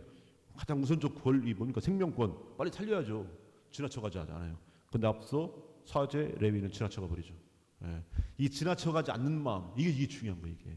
예. 이 마음은 괜히 생긴 게 아니고 그냥 거대한 거, 뭐 큰 거, 힘센 거, 막 빠른 거 이것만 추구하고 살면요 하찮은 건 다 지나가 버려요. 그냥 눈에 띄지도 않아요. 그러다 보니까 정말 그 속에 있는 소중한 것들을 우리가 다 잃어버리게 하는 거예요. 그 속에 있는 소중한 것들을 잃어버리지 않으려면 작고 여리고 예? 낮은 곳에 있는 그 소중한 것들을 다 잊지 않으려면요 지나쳐가지 않으려면 우리는 작은 것에 대한 감수성을 가지고 있어야 돼요. 생태적 감수성은 괜히 생기는 게 아니에요.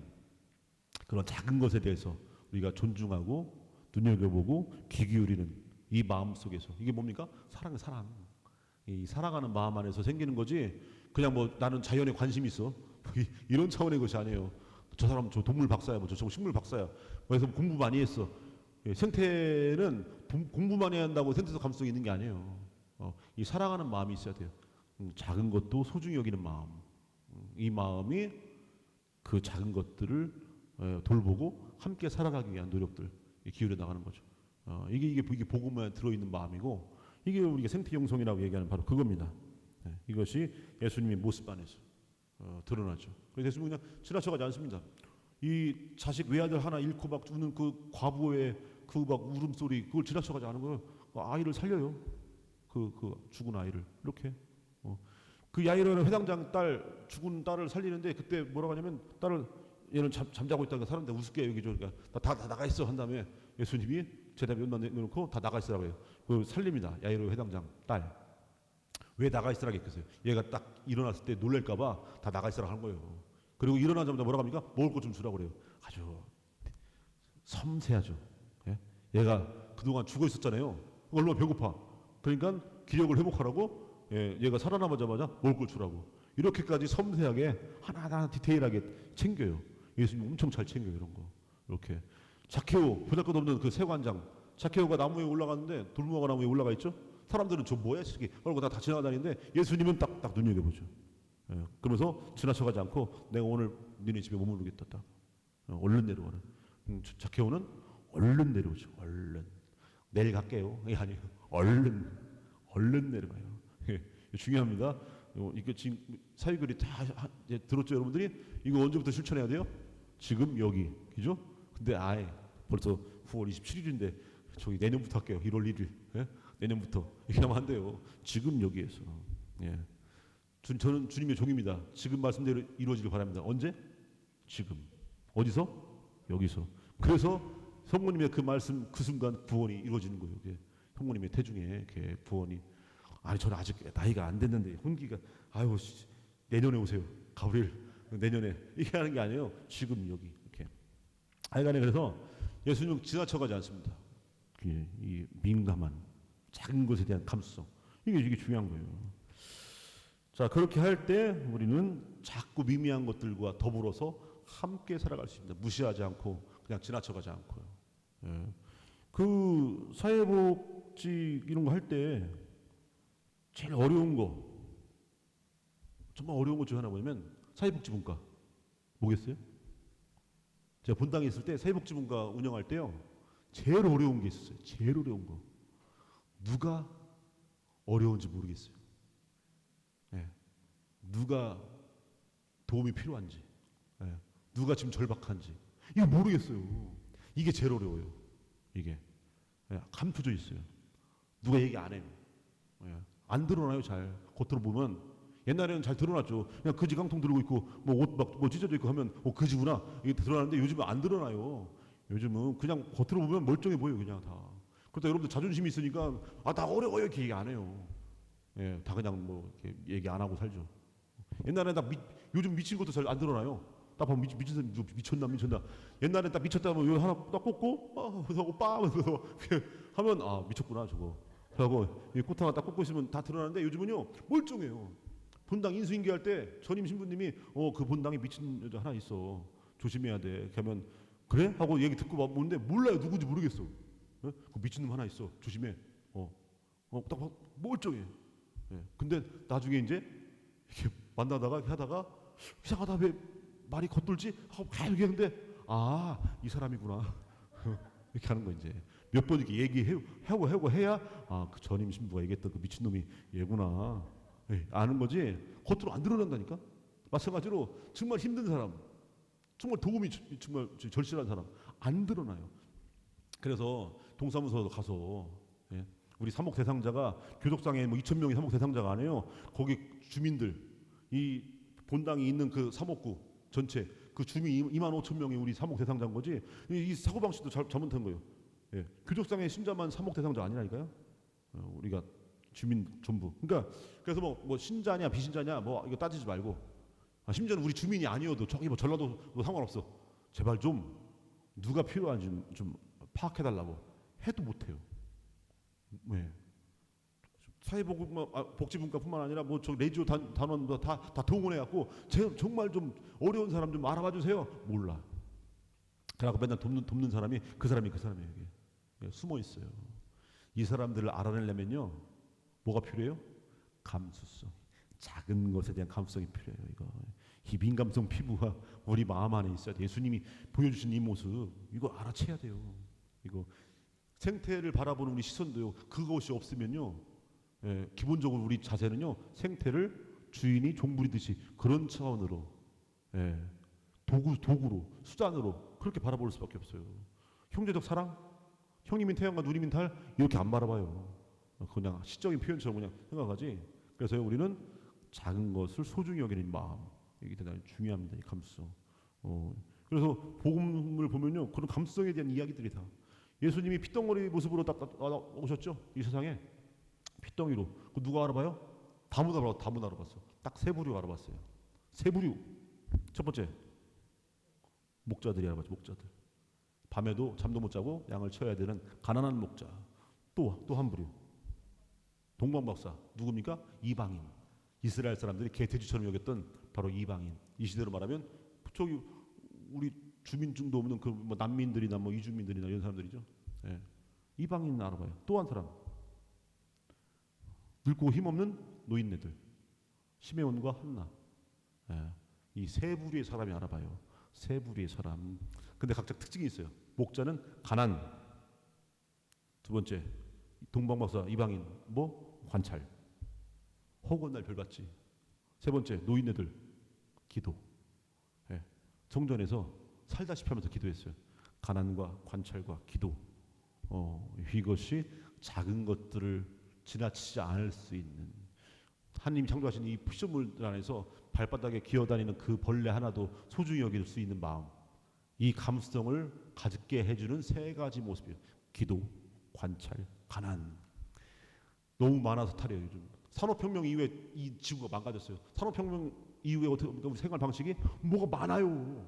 너무 많아서 어떻게 됩니까? 안 보여요. 정말 소중한 것들이 안 보여. 예. 오히려 아무것도 없으면 잘 보이는데 여러분 주머니에 뭐가 잔뜩 들어있어요. 막 떡 들어있고 강정 들어있고 막 밤 들어있고. 근데 이걸 현관에서 주머니에서 열쇠 찾아가 열쇠가 이 손에 잡혀 이게 열쇠가 안 잡히지. 꺼내 보니까 뭐 냉장고 딱 열어보면요 작년 추석 때 했던 뭐 손편까지 다 들어있어요. 그러면 냉장고에서 뭐 꺼내기 힘들어요. 주머니에 아무것도 안 들어있고 열쇠만 들어있어요. 그러면 한 번에 싹 꺼내줘. 지금 이 시대는 주머니에 뭐가 잔뜩 들어있어요. 산업혁명 이후에 이 지구가 망가졌어요. 뭐가 막 잔뜩 들어찼어요. 예. 지구는 다 순환하게 돼 있는데 모든 게 다 순환하면서 쓰레기라는 게 없는 세상이었는데 쓰레기 천지. 왜? 쓰레기가 뭡니까? 순환하지 않는 것을 쓰레기라고 하는 거예요. 이런 세상이 돼버렸어요. 그러다 보니까 어떻습니까? 정말 중요한 것들을 다 놓치고 살아요. 중요한 것들을. 밤하늘에 별이 왜 안 보이겠어요? 너무 밝아서 안 보이는 거예요. 너무 밝아서. 지상의 빛이 하늘로 올라가서 안 보이는 거예요. 아무것도 없잖아요. 시골 가면 아무것도 없으니까 잘 보이는 거지. 너무 많아서 안 보여요. 서울 가면 집 찾기 어렵죠. 내비게이션 있으니까 찾지만 예, 간판에 막 빌딩 하나에도 막 한 층에 얼마나 많은 그런 가게들이 있어요. 그러니까 가보면요 못 찾아요. 시골은 되게 잘 찾아요. 거기 있잖아요. 거기 동사무소 옆에 세 번째 집 거기 옆에 약국 있고 가운데 전봇대 하나 있잖아요. 그 옆이 골목 있잖아. 골목으로 들어와. 거기 세 번째 집이요. 그러면 찾아요. 그 대문에 개조심 써 있는데 거기 그 알아요 다 한 번에 알아요. 왜 알겠어요? 뭐 없어. 예. 없어서 선명해요. 그래서 가난은 선명하게 만들어요. 선명해져요. 이게 가난의 특징이에요. 이게 목자들은 그래서 수수께끼 같은 말을 알아챕니다. 포대기에 쌓여 구유에 누워있는 아기. 이게 천사가 알려준 실말인데 이걸 알아채요. 여기있어요? 포대기에 쌓여. 여기까지는 몰라요. 아기가 당연히 포대기에 쌓였겠지. 근데 어디 누워있어요? 구유. 이 사람들이 누굽니까? 목자들이죠. 목자들은 베들레헴이라는 마을에 외양간이나 마구간 다 알아요. 어느 집에 마구간이 어디에 있고 다 알아. 그러면 목자들은 그 밤에 다 베들레헴이라는 마을에 그 마구간을 다 뒤지고 다니는 거예요. 다 뒤지고 다녔어요. 여기 있네 하는 거지. 예. 목자들이 가난한 목자가 아니었으면 모르는 수수께끼 같은 걸 목자들은 알아채요. 알 수 있었어요. 왜? 가난하니까. 이게 두 번째 동방박사 관찰. 예. 그냥 평상시에 별도 안 보다가 오늘 별 보고 이러지 않아요. 늘 별 보다가 오늘 어제 없던 별이 오늘 생겼네. 이래 알아채는 거지. 근데 별을 안 보고 있다가 갑자기 이만한 별이 생겼어도 그걸 어떻게 알아챕니까? 못 알아채지. 근데 이 사람은 허구한 날 별 보고 관찰했던 사람들. 그럼 알아채는 거예요. 여러분들 로또 복권 1등 당첨자가 왜 당첨된 줄 아세요? 공통점이 있어요. 월급 받으면 허구한 날 로또 사는 사람들이에요. 허구한 날 자기 월급의 10%는 다 로또 하겠다. 뭐 이런 사람들이에요. 전국에 로또 명당이 어딘가 다 연구해가지고 오늘은 어디가 예산에 어떤 집이 로또로 1등 당첨됐더라고. 거기 찾아가서 그걸 사요. 거기서 이런 정도의 공을 들이고 막 로또 허구한 날 사는 사람들이 되는 거지. 갑자기 어젯밤 조상님 나타나갖고 너 불러줄 테니까 로또 사행해. 아저씨 잘 적어. 1, 2, 3, 4, 5, 6. 이거 적어줘갖고 이걸로 1등 되는 게 아니에요. 허구한 날 사는 사람이 되는 거예요. 마찬가지로 이 사람들이 허구한 날 별 보니까 어제 없던 별 보고 보니까 따져보니까 제왕의 탄생 알린 별이에요.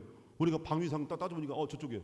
저쪽 가야겠다 하고 그쪽 별 보고 간 거예요. 이렇게. 이게 뭡니까? 관찰력.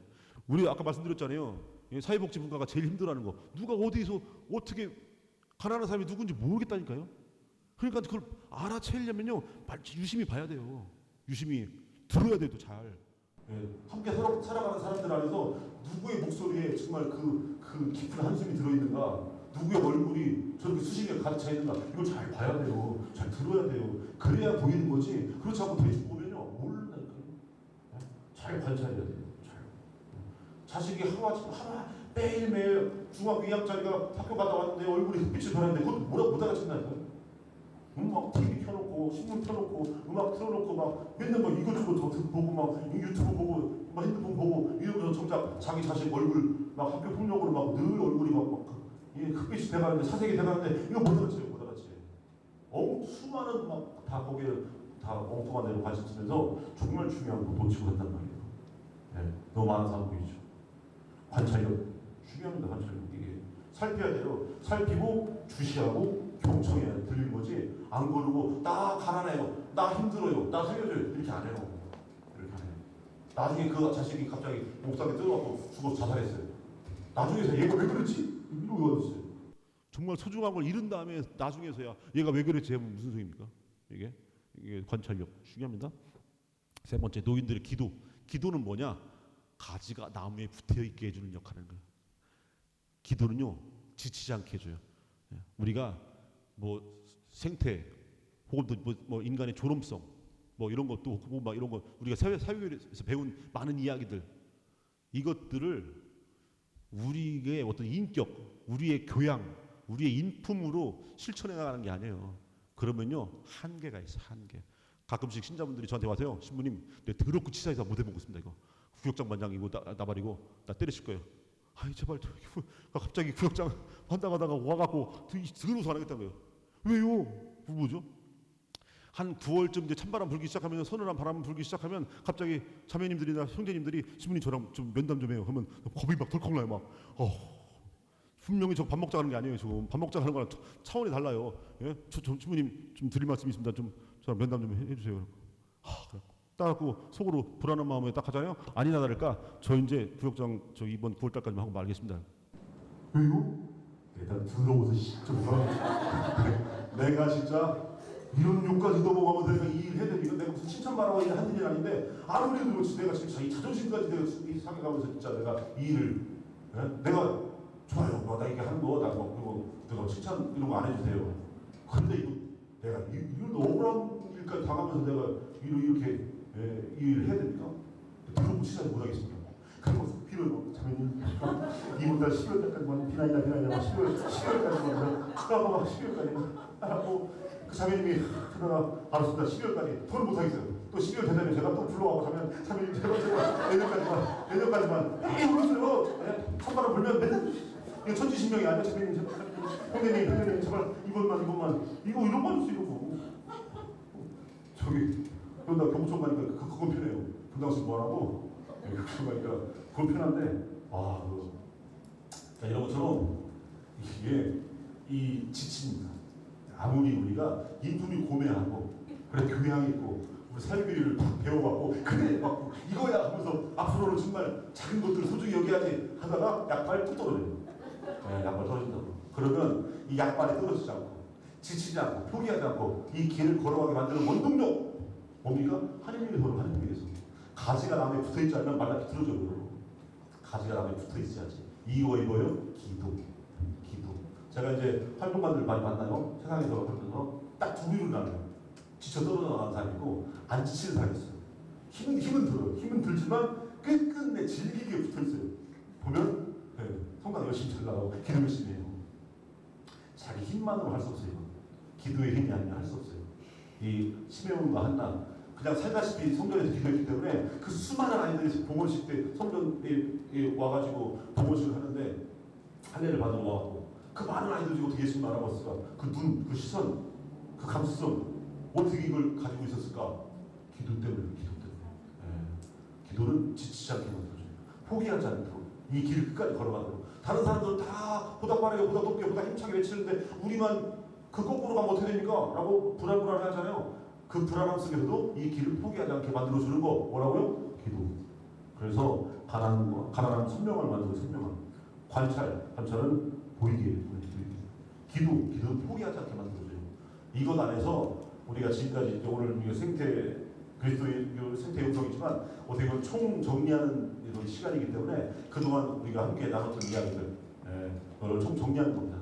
그리고 이것들을 포기하지 않도록, 그 길가에 그냥 아무나 다 진짜 밟히는 그런 길가에 핀 들풀, 뭐 잡초 하나까지도 소중히 여기는 그 마음 가지고 저절로 생기는 것이 아니고 바로 이러한 그런 감성, 기도, 그다음에 관찰, 그다음에 가난이라고 하는 세 가지 목에 의해서 길러지는 감성이다. 덕은 뭐는 습관된 선이라고 해요. 습관된 선. 한두 번에서 되는 게 아니고 내 안에서 그것이 이게 습관처럼 내가 배워나가야 돼요. 습관처럼.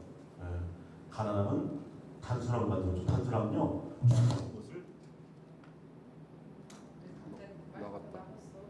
마이크 나갔다. 중요한 것을 보이게 해줘요. 선명함.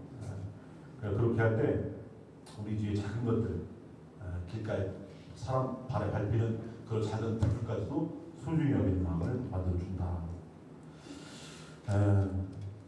마지막으로 이렇게 이제 이런 감성을 가지고 세상을 바라볼 때 세상 어떻게 이루어지냐? 모든 것이 잘 순리대로 순환하게 됩니다. 순환을 하는 걸 보면 비워지고 채워진 모습이 계속적으로 작용이 돼요. 산에 올라가서 산골짜기 시냇물을 보면요, 시냇물이 쭉 흐르죠. 시냇물이 흐르는 모습을 보면요, 어떤 일이 벌어지냐면 물이 계속 있어요. 근데 이 물은 아까 물이 아니에요. 아까 물은 내려가 있죠. 이 물, 아까 위에 있던 물이 지금 내려가 있는데, 그러면 이 물을 계속 있는데 이 물이 늘 새로운 거예요. 왜 새롭겠어요? 비워지고 채워지고 비워지고 채워지고. 이걸 흐른다. 우리 삼남한상 모든 건 흘러야 돼요. 모든 것을 이걸 우리가 다른 말로 어우러진다. 다 어우러져요. 그러니까 저 사람의 넉넉함이 나의 이 궁핍함을 채워주는 거예요. 또 내 넉넉함으로 다른 궁핍함을 채워주고. 그래서 채워지고. 나를 채워줄 때 저 사람 비워주잖아요. 또 저 사람 비워주고 또 누군가 채워줘요. 비워지고 채워주면서 이게 돌아요. 흘러요. 이게 순환한 거예요. 순환. 온 세상 순환해요. 그래서 지난번에 사회비리 원리할 때 제가 보여줬죠. 퍼즐 모양. 그 퍼즐 모양에 보면 직선 퍼즐 볼록한 부분이 있고 오목한 부분이 있지만 서로 이렇게 맞춰지잖아요. 부족한 거 하나도 없이 딱 완벽하게 모습. 우리나라 태극 문양도 바로 비워지고 채워지는 그 모습, 그래서 흐르는 모습이에요. 계속 순환하죠. 이 순환하지 않고 멈춰버린 거, 이걸 디아볼로스, 갈라놓는 자, 이게 정체시키는 거예요.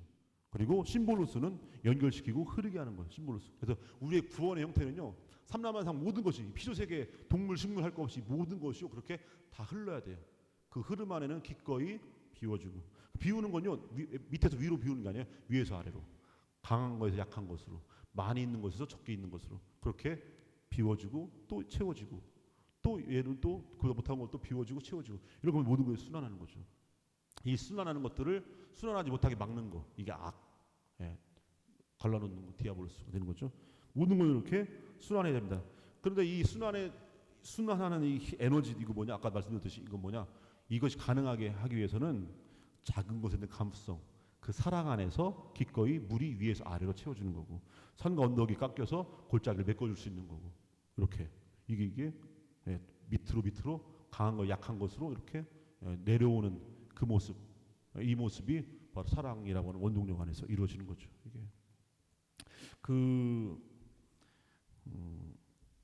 낙엽이 가을에도 낙엽이 떨어져서 밑에 거름이 되고, 거름을 다시 나무가 또 양분으로 삼죠. 또 꽃을 피우고 열매를 맺고 또 다시 낙엽이 돼 떨어지죠. 이게 순환하게 돼 있어요. 근데 만약에 순환하지 않고 그냥 땅에 흡수하지 않고 머물러 있다, 이게 뭡니까? 이게 쓰레기가 되는 거예요. 쓰레기. 세상에는 그런 쓰레기들이 너무 많은 거죠. 우리가 기후 위기가 지금 그 기후 위기 때문에 많은 과학자들이 지구 멸망 시나리오를 얘기할 때 공통적으로 지구는 이것 때문에 망할 거다 얘기해요. 핵폭탄 터져갖고 막 갑자기 막 4차 대전, 3차 대전 일어나서가 아니라 이것 때문에 망한다. 이게 뭐냐면 기후 위기예요. 기후 재난. 그리고 기후 위기의 제일 주범이 뭐냐? 이거 기후 온난화 때문에. 그럼 기후가 왜 온난화될까요? 탄소 때문에. 지구가 뜨거워지는 거예요. 지구 온도가 지금 그전에 몇 년 전까지는요 1.1도 산업혁명 이후에 1.1도 상승했다가 하는데 지금은 이번 2024년도에 재보니까 1.5도 상승했어요. 2024년에. 그러니까 지금 거의 1.5도가 올라가면 이제 임계 상황을 초과하기 때문에 이제 돌이킬 수 없는 지경으로 이제 우리가 인류 멸망이죠. 인류 멸망의 카운트다운이 시작된다라고 얘기하기 때문에 1.5도 넘지 말자 해갖고 우리가 탄소 중립. 그래서 지금 이제 배출량을 좀 줄입시다. 흡수량의 몇 배를 지금 막 배출하고 있으니까 그 배출량을 줄입시다. 이게 탄소 중립 하자는 거 아니에요. 플러스 마이너스 제로를 만들자. 지금 당장 막 줄이지 못하지만 최소한 온도를 붙들어야 되니까, 그죠? 그러고 했는데 이 탄소가 뭐냐? 이게 쓰레기면 쓰레기. 왜냐면 옛날에는 쓰레기가 없었어요. 배출하는 탄소만큼 흡수했으니까. 근데 흡수량을 워낙 초과해 버리니까 이제는 흡수를 못 해요. 이 흡수하지 못한 탄소가 뭐가 됩니까? 지구가 온실가스 효과를 내는 온실가스. 온난화를 만들었고 지구가 온난화가 되니까 당연히 기후 위기가 찾아오는 거예요. 기후 재난이 이렇게 이게 뭐 다 뭡니까? 다 쓰레기예요. 그래서 순환하지 못하고 나와 있는 거 다 쓰레기. 그 쓰레기 중에 대표적인 것들이 뭐냐면 또 핵 폐기물. 폐기물은요 지구상에 없는 것들을 인간이 만들어놨어요. 인간이. 예. 지금 우리나라에 그 지금 원전이 24개가 가동되고 있어요. 그런데 지금 이 핵 폐기물도요 고준위가 있고 중저준위가 있어요. 고준위 뭐냐면 핵 연료 그 태우고 이게 고준입니다. 이건 사람은 완전 치명적인 거죠.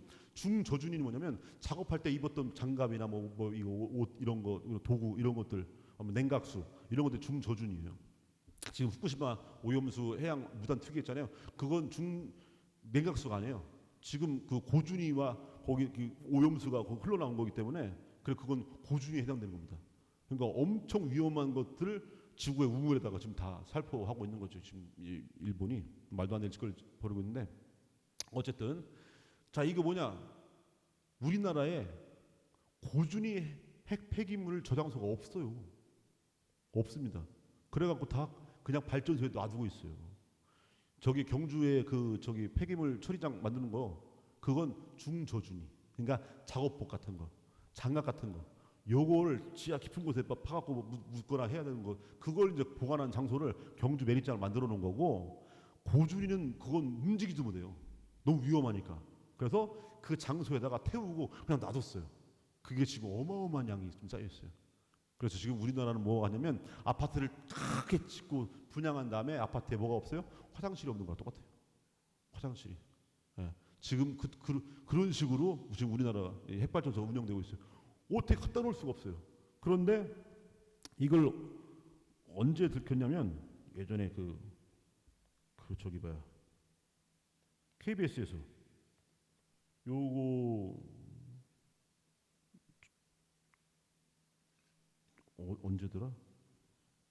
발전소에 있는 핵 폐기물을 사용후 핵연료 그걸 대전에 그 원자력 연구원 있잖아요. 거기다가 몰래 그걸 몇 년 동안 했더라? 오랜 시간 동안 사용후 핵연료를 밀반입했어요. 이걸 들켰어요. 예, 그리고 어떤 일을 있었냐면 거기에다가 이제 그 방사성 콘크리트 폐기물 이거 중저준위에 해당되는데 금산군에다가 몰래 땅 속에 묻어서 금산군에 몰래 가져가고 그리고 서울 공릉동에 연구로가 있었어요. 거기에 그걸 폐로한 걸 그 콘크리트 폐기물 이걸 다 그럼 토양 폐기물 이걸 연구원 인근 야산에다가 몰래 묻었어요. 이런 거. 그다음에 이런 폐기물들 이제 여기 지금 원자 연구원 거기 근처에서 몰래 소각하고 이런 거 했다 걸렸어요. 그래서 KBS 방송에 나오니까 연구원장이 사과를 하는 이런 일이 벌어졌거든요. 그런데 우리 저기 대전에 그러니까 전국에서 방사능 수치가 제일 높은 데 어디겠어요? 대전이에요. 네, 발전소 있는 데보다 더 높아요 거기가. 왜냐면 거기에 하나로 원자로가 하는 그 원자로가 있어 거기에. 네, 원자로가 있는데 그 원자로가 1995년 이후에 150호짜리 멈추로 가동 중단된 게 그러니까 이상 그 원자로 이상 때문에 멈춘 게 150차례 넘어요. 아무도 모르죠. 지금 그래서 지금 대전이 제일 위험해요 거기가. 그런데 그걸 핵 연료를 재처리하겠다고 몰래 일반입하고 뭐 했냐면 재활용하겠다고 그걸. 그 재활용하는 과정 안에서 엄청난 그 유해 물질들이 다 나오거든요. 파이로 프로세싱이라고 해갖고 그걸 다 재사용합시다 하는데 그건 다 환경 문제뿐만 아니라 경제성도 그건 아무런 없다 효과가 없다 해서 다른 나라에서 다 폐기된 것을 우리가 뒤늦게 이거 해보겠다고 했다가 이제 사용한 핵 연료는요 워낙 위험하니까 못 움직이게 그 발전소에다 놓는 건데 그걸 밤에 몰래 특수 차량을 이용해서 그걸 갖고 온 것이 발각된 거죠. 네, 이런 일들이 이제 몰래 벌어지고 있어요. 어쨌든 이 핵 폐기물 대표적인 쓰레기 중에 쓰레기. 왜냐면 순환이 안 돼요. 이 방사성 동위원소 중에서 이제 그 반감기라는 게 있어요. 인체에 그래도 덜 치명적인 상태로 이제 그 수치가 반으로 그 떨어지는 거. 그런 것들이 어떤 게 있냐면 여러 가지 방사성 동위원소 핵종이라고 하는 것들이 있는데 그 중에 제일 긴 게 45억 년짜리도 있어요. 45억 년이면요. 우라늄 같은 게 45억 년이라는데 45억 년이면 지구의 나이가 45억 년이에요. 지구의 나이 정도 돼야 반감기가 오는 거 있고 어떤 건 막 천 몇백 년 막 뭐 짧은 건 30초도 있어요. 그런데 그렇지 않은 건 수백만 명, 만 년, 뭐 수천만 년. 우리 반만 년 역사 막 단군 할아버지 얘기하잖아요. 근데 이 우리 몸에 치명적인 것들의 방사성 동위원소의 반감기가 수백만 년, 수천만 년 이 얘기하고 있어. 혹은 뭐 45억 년 얘기하니까. 그런 것들은 순환되지 않는다는 얘기죠. 우리가 무슨 뭐 저 미세 플라스틱 또 순환되지 않고 막 우리 몸에 쌓이고 얘기하잖아요. 근데 이번 핵 폐기물 대표적인 모습. 근데 다 뭐냐? 순환하지 않는. 이 순환하지 않는 정체되어 있는 거죠. 흐르지 않는 거예요. 뭡니까? 이게 디아블로스. 갈라놓고. 이런 모습들이죠. 이런 모습들. 그래서 모든 것이 다 순환할 수 있도록 하는 이 모습. 이 모습은 우리가 관계성을 생각하고 이 관계성은 우리가 강하고 높은 거, 큰 걸 바라보는 이런 세상의 사고방식이 아니고 작고 미미하고 그런 것들 소중히 여기는 이 마음 속에서 위에서 아래로 내려오는 그 마음 안에서 비로소 순환될 수 있다는 거. 그때 이 쓰레기가 가득한 세상이 이제 쓰레기 없는 그런 세상으로 순환하는 세상으로 될 수 있는 거죠. 아포프토시스란 말이 있어요. 아포프토시스. 아포프토시스는 여기까지 하고 마무리할 텐데 아포라는 말을 그리스 말의 접두사. 아포. 아포스톨로스 하면 사도란 뜻이에요. 사도. 아포스톨로스. 사도는 뭐냐면 예수님으로부터 파견된 사람이잖아요. 그래서 아포란 말에 붙으면요 모체가 있고 모체로부터 파견되는 거예요. 그럼 아포프토시스는 뭐냐? 낙엽이라는 뜻. 낙엽. 네, 나무로부터 파견하는 거죠. 어디로? 땅으로. 땅을 비옥하게 만들어줘요. 근데 이 아포프토시스란 말을 의학용어로 써요. 의학용어. 의학용어로 쓰는데 이게 뭐냐? 세포 예정 소멸 프로그램이에요. 세포 예정사. 손상되고 노화된 세포가 알아서 죽어요. 알아서 그 자리를 비워주고 거기에 젊고 싱싱한 세포가 그 자리를 대신해 주는 거예요. 비워지고 채워주는 거죠.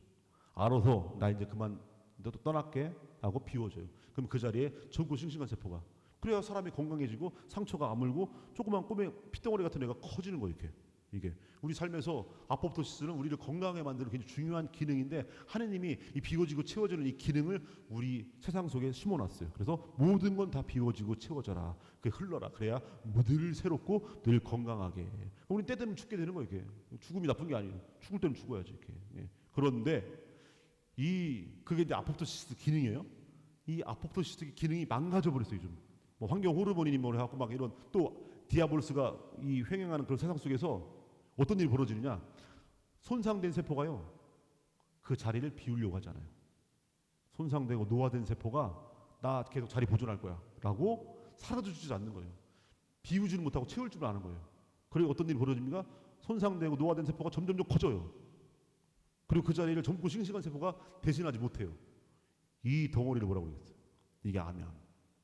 암 연구하는 과학자들이 이 아포프토시스 기능이 왜 망가졌을까? 도대체가 왜 망가졌을까? 왜 망가졌겠어요? 디아블로스 인간의 탐욕이 흐르지 못하고 채울 줄만 알고 밑으로 내려가지 않고 위로 올라갈 줄만 아는 이런 식의 탐욕들이 우리 안에 자리하기 때문에 흐르지 않는 거예요. 이렇게. 그래서 세상이 망가져가는 거죠. 그래서 그 암 연구할 때 이걸 얘기하는데 우리 안에 아포프토시스 기능이 망가지지 않도록 끊임없이 비워지고 치워지고 순환할 수 있기 위해서는 바로 생태적 감수성이 모든 피조물의 세계 안에서 자리해야 된다. 이건 인간의 영역뿐만 아니라 발바닥에 기어다니는 지렁이까지도 다 포함되는 내용들인 거죠. 이것이 예수님의 복음 안에 나오는 복음의 정수들인 겁니다. 오늘 그리스도의 생태 형성인데 어떻게 보면 정리 사회교리를 총 정리하는 그런 차원으로 여러분과 함께 이야기를 나눴습니다. 왜냐하면 이 생태 가능성, 생태 영성을 얘기할 때요, 되게 간단한 게 되게 간단해요. 인간이라만 빼고 인간의 존엄성과 인간의 인권에 대한 거를 그냥 거기다가 동물, 식물 다 집어넣으면 돼요. 그러면 이게 생태 감수성이고 생태 영성이에요. 그리고 모두가 함께 구원. 예수님의 복음 안에서 거기에다 동물, 식물 다 집어넣으면 돼요. 예수님 거기 고아와 과부, 병자, 중병자 뭐 다 나오잖아요. 거기에 동물, 식물 다 갖다 붙이면 돼요. 그러면 이게 생태 복음이 돼요. 그거 되게 간단해요. 간단한 거 길게 하니까 그냥 힘들어 죽겠구만. 그래서 그 안에는 결국은 예수님께서 늘 강조하신 사랑, 그것이 모든 걸 가능하게 하는 원동력이다. 이걸로 마치도록 하겠습니다. 다음 주에는 이제 여러분들의 질문, 질의응답 시간 그래갖고 그냥 뭐 아무 얘기나 이렇게 머리는 언제부터 길렀냐 뭐 이런 것도 물으시고 좀 되게 이것도 생태적으로 그래서 머리 관리하기 되게 쉬워요. 그냥 등등 그래서 여러 가지 저뿐만 아니라 여러분들의 어떤 뭐 이야기도 또 함께 나누는 시간 뭐 됐으면 좋겠습니다. 그래서 다음 주 김대건 주민님도 오시면 함께 하면서 이렇게 편안하게 마무리 나누는 시간. 그리고 또 이제 토크 콘서트니까 이제 그때 또 기타와 노래 음악 하면서 시간 진행하도록 하겠습니다. 오늘 그 청주 쪽에서 오신 분들이 못 오셨구나. 아마 유튜브로 보실 거라고 생각합니다. 유튜브로. 그럼 이걸로 마치도록 하겠습니다. 그러면은 그 9시 네.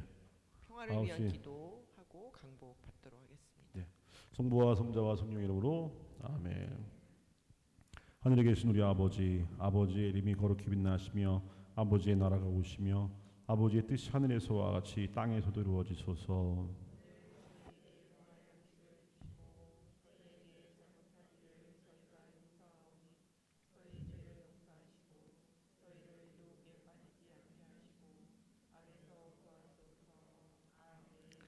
은총이 가득하신 마리아님 기뻐하소서. 주님께서 함께 계시니 여인 중에 복되시며 태중의 아들 예수님 또한 복되시나이다.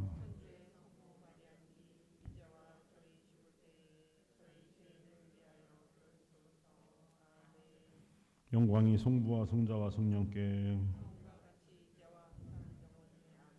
평화에 모여 이제 평화를 위하여 빌어주소서. 평화에 모여 세계의 평화를 위하여 빌어주소서. 앉은 채로 감사드리겠습니다. 주님께서 여러분과 함께 전능하신 천주 성부와 성자와 성령께서는 여기 모인 모든 이와 이들의 사도직에 강복하소서. 주님을 찬미합시다. 감사합니다. 성부와 성자와 성령으로 아멘. 수고하셨습니다. 감사합니다. 네. 네, 오늘도 열강해 주신 신부님께 감사 말씀드리면서 다음 주는 저희가 미사가 있어요. 그래서 두 번째 시간에 미사가 있으니까 미사 준비를 해갖고 와주시기 바랍니다. 네, 그리고 그 한 주간 사랑하는 마음으로 하느님을 사랑하는 마음으로 모든 피조물을 작고 여린 것을 잘 관찰하시면서 살아가시길 바라겠습니다. 네, 감사합니다.